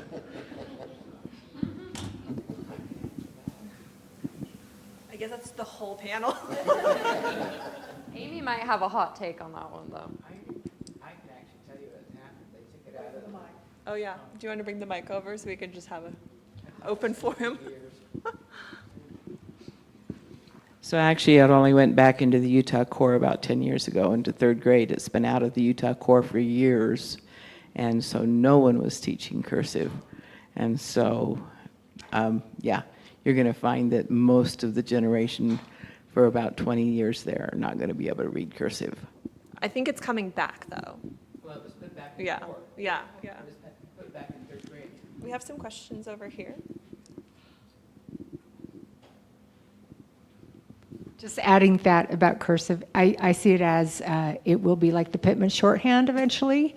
Yeah, my kids are in their 20s and 30s, they can't read cursive. So I've started printing everything, including my journals, so people can read that someday. But my question is, I love walking through the Salt Lake City airport and seeing Deseret at the White Horse bar and restaurant there. And of course, White Horse is written in Deseret. So I love seeing that piece of culture for all the world to see when they pass through the Salt Lake City airport. And I'm just wondering if anyone knows the origin story behind that piece of Kitsch, if you will, coming back with the White Horse bar and restaurant. I don't know it, but they did it wrong because it's not Oh, it's phonetic. not correct? It's like it's letter supposed to just letter look like it says equivalent. White Horse, Yeah. right? But no one knows the background on that. No, why but if that you came look to at be. it and you try to pronounce it correctly, it says whitey horsey. Oh, we have one over here, Thea. Oh. The movie Heretic in its opening credits has it too. And apparently there's also a cigar that has a cigar band in Deseret Alphabet. So that's very interesting. Thank you. I have a question which may be for any of you, and it is slightly a factual question. But I get there, forgive me everybody, through Korean, which despite the fact that it looks like an alphabet which is ideographic, is in fact an alphabet. And it is a strictly phonetic one. And one of the consequences of this is that the way you write is exactly how you speak the syllables. And it has imposed a kind of uniformity on Korean speakers, as I understand it. Because if you have an accent, you learn to unhave it through spelling. Because there is a correct form of each word. And so my question is, when I look at how we spell Deseret on this, it says Deseret, right? I do not know if that is in fact how it was said previously, right? But what I do wonder is whether there is a acceptable spelling, whether this is a freezing in time that is anachronistic. That is to say, were there different spellings for words that were accepted in the 19th century based on different pronunciations of those words? Or was there instead a reified correct spelling, which, if it had been adopted, maybe would have affected how people then kind of tamed their own accents into this? Because that would seem to undermine the idea that it was a one-to-one correspondence with how you speak, right? I don't know the answer to that. I'm wondering if you do, any of you. So the answer is, as always, yes and no. So yes, so the Deseret Alphabet does preserve what a small number of, I think someone called them elites earlier, believed that words should be pronounced like. And as such, it's actually useful to this day for linguists studying the development of the English language. People are still using it because it's a way to track different emphases that people put on words at different periods of time. And then the no comes in, and that every person who adopts it brings their own, dialect and way of speaking to it. And probably I can imagine a world where maybe things do get more, like as you said, sort of self-correcting, where the accent starts to self-correct itself. But they never got that far, right? So there is a I wouldn't call it a huge variety, but there is some variety in the way that people are pronouncing words, and there's a ton of debate about how words are supposed to be pronounced. So. Is there variety in the spelling of the same word that we find in any of the Deseret language records or the alphabet records? Probably, but I don't know off the top of my head. Okay, that's great. Thank you. I will also add that when I was putting all the marketing material together for this, depending on how tired I was that day, my pronunciation of the word changed. So sorry for your name tags. And I think that's the way the English language was before, the dictionary. It was, spell it however you want to spell it. Yeah, there was no standardized. Oh, I thought it was a little earlier with, an earlier dictionary. Became in 1920, and we've never protected our language the way the European languages like do. France, We're going yeah. to have an academy. You can't even put the word computer. I don't know whether they've changed that, but in the 1970s, Numeric, yeah. when I lived over there, it was still illegal. You can't put the word. Brad Westwood's got a question over here, or somewhere over here. Sorry. There's so many questions. I love to see it. I'll come back to you. In a nutshell, what's the backstory to all those hundreds that were left in storage? And can someone also tell us very quickly how they were distributed? And was there ever an example where it was embedded in the culture locally or used in some way? Or was it always just kind of a vacuous dream of, expectation that was never realized? I have a theory about why there are so many still. Specifically here at the university, the Board of Regents at the University of Deseret purchased them for the University of Deseret, and I think that they've literally been here since, except for the ones that sold, obviously. And we do see some examples in the Deseret News, which we'll have out on display later today, in which people are commenting or writing to the news and saying, we're using this in school, I'm teaching this to my children. But I don't know how much they were actually, or if they were just trying to approve of the project, But also Robert Campbell, who Greg talked about a little bit, who's the superintendent, did really try to put it into common schools. So that's a good example of it being used. There were lesson plans and stuff that teachers were supposed to embed in their lessons. Are you talking about the Deseret Readers? Mm-hmm. Yeah, I can tell you that the way I first came upon that was Sam Weller's bookstore, and there was a big tray outside that had hundreds of them on there for 25 cents a piece. The last one sold last week for $650. From Sam's? That's not an auction. I don't know. What was it? One of the That would have readers? been a really or- nice copy. Really? Wow. Well, it wasn't the last one, I'll tell you that. Should we say in the 1970s, the library was giving them away to the friends of the to library. the friends of the library because they had so many. The ones that the And church you all found. get one today. You don't get one today. Just kidding. You have your own mini primer in the tote. Just to chime in as a publisher, there's also a much more mundane reason, which is the more copies you print, the lower your unit manufacturing price is. So they're out there, there's a whole economic background to the story of, looking at how backed up the presses were, the challenges of typeface. It would be hundreds of years until hot type and, type on the fly would come into play. So a lot of it was just the money. At least that's my guess. I said I would come back over here, so I better come back over. I love all these questions. This is so great.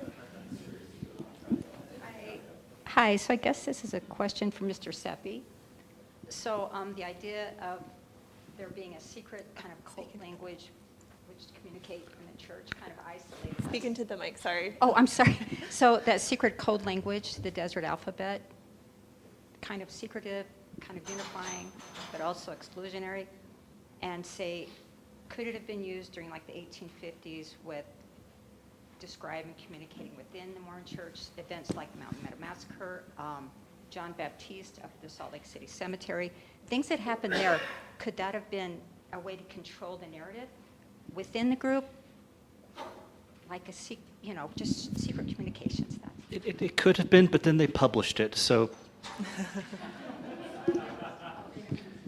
it's not much of a secret. I mean, I guess depending if it's because it's not exactly popular, it could become secret, I guess, over time. But I mean, I don't think you don't put there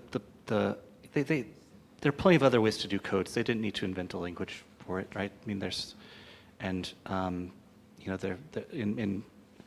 I'm thinking of the polygamy raids later, and how language is used at that time. They didn't use the Deseret Alphabet and for that sort of thing. So the idea that the Deseret Alphabet it could be used potentially. If everyone can only read Deseret, sure, you can exclude all the books coming in from outside of Utah that are in the the traditional English alphabet. But it just it seems like that almost from all the rhetoric suggested that would be counter to the point. The point was that they wanted this to catch on and they wanted everyone to adopt it. So, I mean, it's a good question, but yeah. Greg, wasn't part of it, you have so many immigrants from so many different parts of the world coming into Utah, they needed one kind of writing system that everybody could relate to? That was the hope. That was certainly the hope. I think as Amy pointed out, it wasn't just the English language that uses the alphabet. However, so even immigrants coming into the United States would have had to adapt to this new alphabet. So, but that was one of the organizing principles, definitely. Yeah, interesting.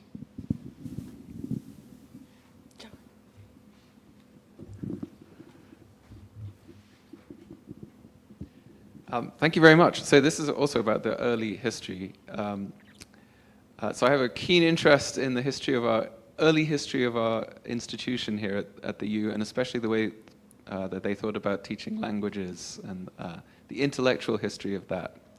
And then when I've read up to now about the early history of the alphabet, people argue, they really try to sort of minimize the idea that there's much rich intellectual history behind it and say that, yeah, it was really just all about making it easy to learn English, either as a kid or as an immigrant who was learning English afresh.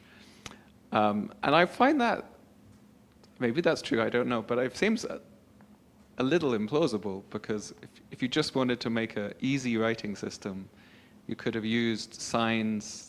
You could have used the English letter forms, and it would have been easier for people who already used the Roman alphabet for their own languages to use this new phonetic orthography that they could have devised. And instead they spent, the U spent about its first 17 years, more or less, exclusively doing this, not doing boring stuff like teaching students, just doing this. And And tens of thousands of dollars. Yeah, designing this whole system that seems, if anything, mostly intended to frustrate anyone who's coming from the old orthography. But so some of what you were showing us particularly, but also some of your reflections on more modern stuff sort of did suggest that there were more deeper intellectual reasons, such as novelty as an end in itself. Like you want to break that link to the purported tradition of the old writing systems. And I can see why, if you want to show people the novelty of the restoration here in Utah. So my question is it true that that was all that was going on intellectually, was to make it easy to read and write English? Or if I dive into the Regents' meeting minutes and other sources, can I discover a richer intellectual history for this? Great question. I can't resist jumping in. I mean, I think in some ways, because you have these people that moved to the middle of nowhere, and this was a chance to build I'll call it a utopian society from the ground up. And I think that notion and that idea that we could start from scratch and build the perfect society, we can rethink everything, I think was sort of maybe the intellectual idea that underpinned everything from the system of our streets is a grid system, very, laid out. I've heard stories that the width of the street is so you can turn an ox cart around. I mean, it seems like every aspect of this society, and even Trent's, movie showed kind of, some of it, everything from an early form of, communism, I think United Order, everything they could, a cooperative mercantile system, everything seemed to be informed by this notion of let's think everything through and see if we can't make it a little bit better. That's the secret of the bees. And I think to add to that, it took decades before Utah reached statehood. And so as the Utah Territory, there was definitely a kind of, not like a barrier necessarily, but this idea that you could start a new country maybe all over again. But there was also the Transcontinental Railroad. Yeah. Which really lines up time-wise, I think, really surprisingly. I love those answers. Yeah, I would agree.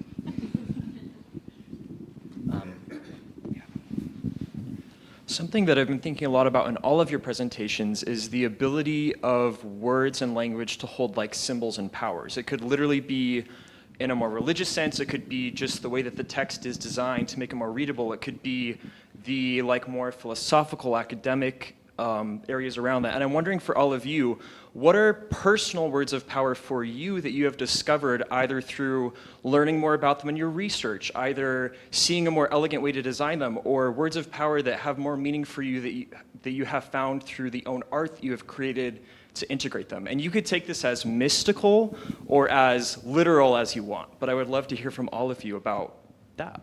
I think just the word Deseret, honestly, has there's so much coded onto that word, right? There's so much kitsch, history, and society, religion. It's a nexus of language to me. Does anybody not know what Deseret means, just out of curiosity? Honeybee, yeah. I can tell you the phrase that came back to me over and over again was, just because I made it up doesn't mean it isn't true. Nice. Think about it. Two words that have come up over and over in my mind, and even in a conversation with a friend yesterday, and this was from talking to a friend who'd passed away to his sister, whose family I loved, and he said, I said, you must have had the most amazing mom, because I love all of you. And she said, yeah, our mom taught us two things, to be curious and to be generous. And I think with those two words, I think you can guarantee yourself a pretty interesting life. I don't know if I can really answer your question, but I just feel like my interest is so much in the aesthetics of letter forms, and so there's maybe not particular messages that really, resonate with me so much as any message could if it's designed beautifully and well. Shape. Do you have a question, Ed? Oh, yeah. I didn't know if I had to raise my hand. This is for you, Amy. Because I'm curious. You talked about, and they've been at the time talked about the lack of ascenders and descenders, making the Deseret Alphabet sort of hard to read. But I think about, like I said, I'm an Emma Gray groupie. Susanna Lichko said, people read best what they read the most. And so, because, I mean, have you heard of anyone actually doing any kind of like real study on the readability that way? Because I haven't. And I keep thinking about, Hebrew has survived an awful long time without ascenders or descenders. For example, I mean, do you think that was, and you're absolutely right about, it spaces horribly. It's a horrible font to learn. But any further thoughts on that idea? Well, I guess I would say that typography and just the design of type in general is such a sign of the times and so trendy. And so even throughout history, not just with the Deseret Alphabet, people have been very critical of ways typefaces are designed or accusatory about like what are you even doing? When we lost serifs, and we didn't lose them, but when sans serif typefaces came into popularity, it took a really long time. They were sort of, the first sans serif typefaces were sort of designed in like around this time too, the 1850s, but just did not see widespread use because people they weren't down. And there's a typeface which many of you have either used or heard of, certainly called Baskerville, and it's a classic, beautiful, completely innocuous typeface, but John Baskerville, when that was designed, was accused of blinding the readers of the nation with this abomination to typography. So I think it's not just exclusive to this particular. Wow, thank you.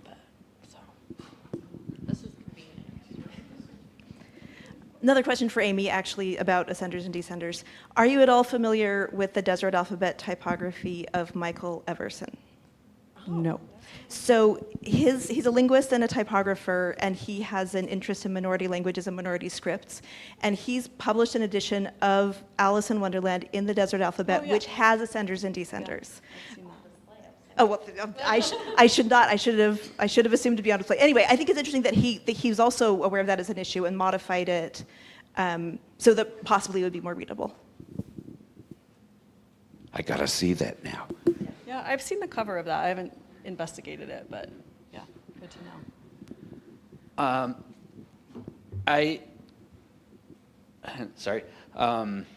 John Jenkins, he was one of the ones responsible for getting the Deseret Alphabet into the Unicode standard. He he passed away recently. He was working on a font that does have ascenders and descenders, and you'll find his version of that in the books that you can look on Amazon.com. The Deseret Alphabet series, he's published a whole bunch of, there's like 50 books that you can get that are in the public domain. He was working on that to get that kind of a font a more acceptable and more readable than what was, and yeah. I just have to sort of add, I sometimes will refer to it in my classes as, like the little alphabet that would not die. It's really remarkable that it continues. There was a Spanish author who was interested in different Spanish, dialect languages. He did a whole book in the Deseret Alphabet, I think kind of poetry.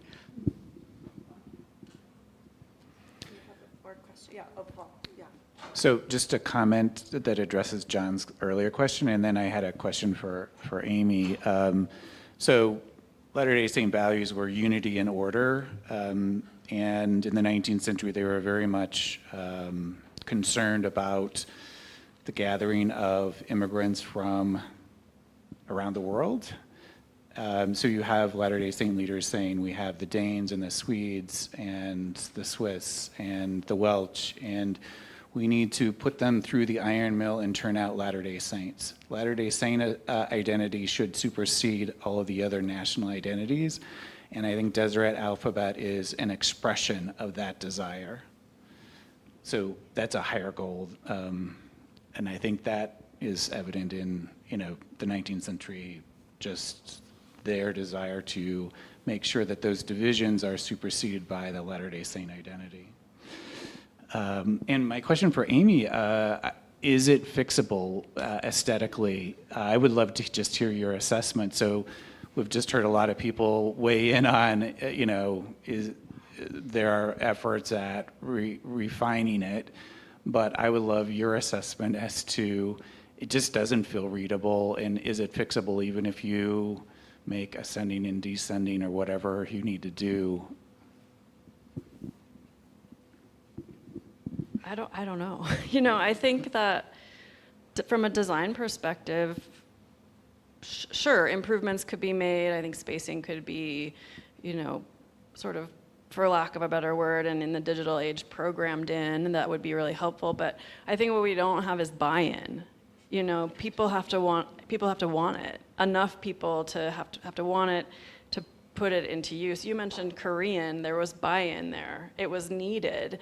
And I guess maybe it's not needed in that way, especially now that we're even further along in history and the Latin alphabet is, even more ingrained in our sort of use.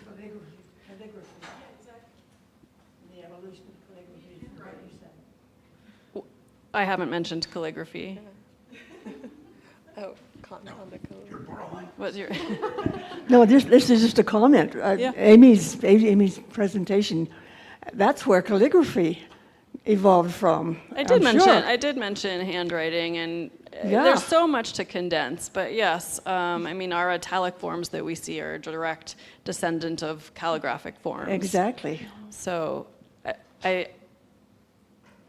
what do you want me to say? Well, if you've done any calligraphy or studied it or wanted to do it, you would notice distinct similarities between what you were presenting: descenders, ascenders, serifs, spacing, things like that. Our alphabet is based on it. It comes from handwriting. The Deseret alphabet comes from. Maybe there's some. I'm not a historian of the Deseret alphabet, but sure, yeah. Later today, we'll be practicing our own writing in Deseret with quill. And I think that we're, talking about buy-in, sometimes like the difficulty in writing can make it a challenging alphabet to own. Can I add something to this, which is we're all talking about books and Alice in Wonderland and all the primers that are upstairs. But nobody, actually, some of our college students now who never had cursive, maybe, but essentially no one's handwriting looks like a font, looks like book print, unless they work very hard at a certain calligraphic style that is meant to mimic it. And one thing that the Deseret alphabet, it seems to me, doesn't really have that affects the buy-in and the use and the spread and all the rest is a fluid, quick writing. It is block prints. And you can chisel capital Latin letters on, the side of your arch or whatever, but the thing that makes it a pragmatic thing in the modern world, in the 19th century, 20th, 21st, is that you can write those characters in a variety of fluid ways, maybe not perfect cursive either. I noticed that as a real lack with this alphabet. I'm going to jump in really quick and say that I'm left-handed, and as we've been practicing this, me and Ed were talking about this the other day, I find that it's a lot easier to write the Deseret alphabet than somebody with maybe who's right-handed. And so we were theorizing that maybe George Watt was left-handed. Or ambidextrous. Or I don't know if anybody ambidextrous. knows for certain. Mhm. I've looked at some of his handwriting specimens, and I can't come to a conclusion, but if I'd had more time, I was going to make a little grid and make an argument for it. I think we had more questions over here. They did some people did do a cursive version, practice it, back, and it's on the website, I think, isn't it? The Church History Library does have a digitized version of the punches and some of the manuscript material, and so you can see examples of that, but I think most of the manuscripts that I saw were like block print, not cursive. Well, it's on the Wikipedia page. You can see some cursive Deseret. Okay. Yeah, thank you. So first, just a comment that my background's as a medievalist, and I feel like it would be useful to. There's a certain cart before the horseness about the Deseret Alphabet that I find really fascinating, that I think reflects the evolution of literacy and thinking about literacy in the 19th century. That idea that print letters would be sort of like the apogee of literacy, right? That like when we think of literate, we think print, like the printing press, not handwriting, is really fascinating. And that we would base our letters on something that should be printed rather than something that should be handwritten, I find fascinating. And it also strikes me, Amy, based on your thoughts too, that like, I mean, so minuscule, like what we call lowercase letters evolved, you know, for ease of writing, first and foremost, is my understanding of it is. Also shaped by the materials you're working with. They're letters that are made to be written with a quill pen, not chiseled or carved. And I think those benefits of legibility, maybe, I don't know if that was foremost in the minds of Carolingian monks, but it seems like it's interesting now then that we actually focus on the legibility of those lowercase forms rather than the writability, right? I guess one question I had, though, is if perhaps the phonetic nature of the Deseret Alphabet was its undoing, because a phonetic script is going to actually encourage a more descriptive approach. Write it like you hear it.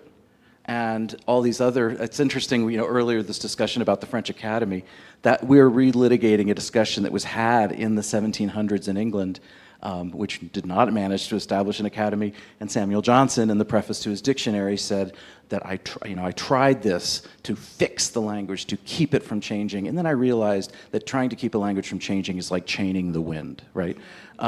So a phonetic approach encourages diversity and change, versus actually the arbitrariness of English spelling encourages a more hierarchical, write it like I tell you to, right? Centralized approach. And so I'm wondering if perhaps that was part of the problem, that in trying to enforce uniformity, what were the values we talked about? Unity and order.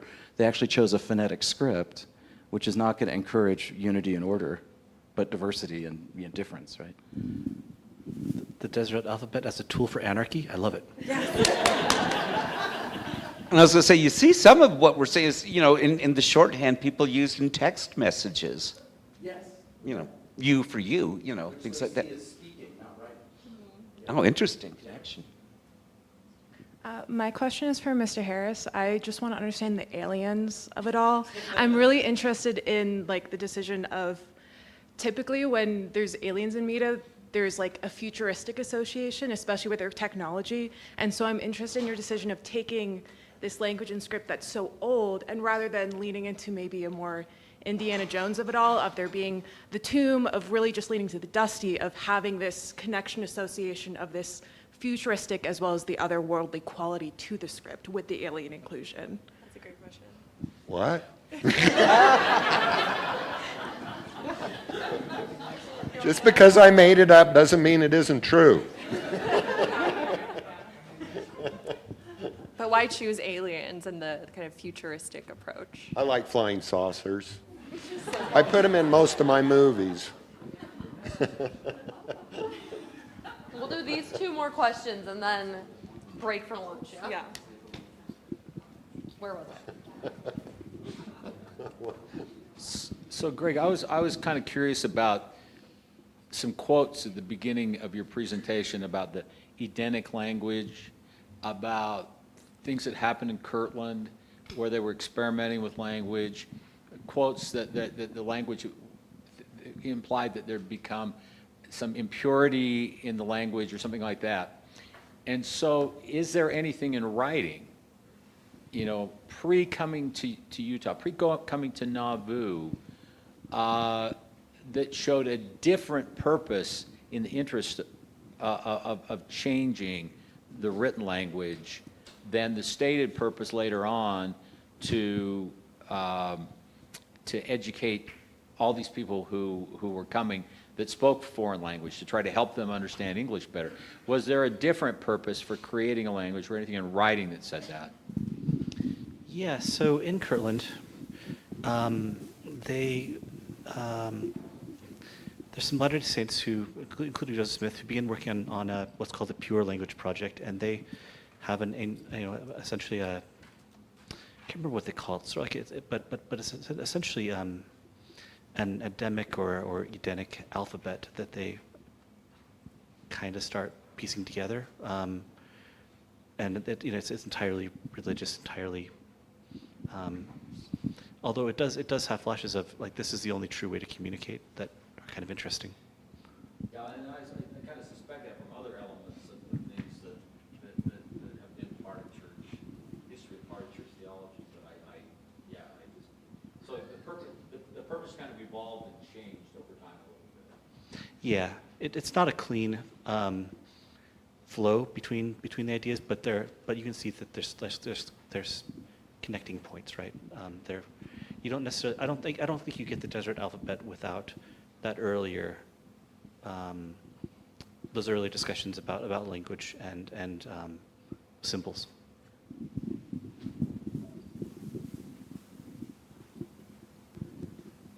Regarding the cursive, there was an attempt to make a cursive version of Deseret Alphabet, and there was some actual documents written. I think it was someone you wrote their journal in Deseret Alphabet, and they did it in a cursive manner, and that didn't last long, obviously. And part of the Deseret Alphabet Facebook group, there's some discussion about making a cursive version. I know there's a guy, Neil Alexander Walker, he's done an awful lot of research. He's doing a cursive version of the alphabet. He didn't want his journal read. I love that there's a Deseret Alphabet Facebook group. I guess I need to join that. Okay. Can I don't have Facebook, but. Well, this concludes our Q&A. Let's give another round of applause for our speakers. And although we won't be, with microphones and stuff like that, please don't stop your questions. I hope you continue the discussion at your tables. And we have lunch ready for you in the back. I will make a note. So around, I'm going to say like 1:30, 1:45, I'll let you know that, if you want to take a quick bathroom break or anything like that, now's the time to do so. We want everybody to be upstairs at 2 o'clock or maybe just before, like 5 to 2. And if you look on your name tag and you have a colored sticker, and I'll remind you again, but each sticker, you'll go to a different location to start your sessions, and then we'll rotate every 45 minutes. So I'll remind you again, but keep a note on your sticker. All right, lunchtime.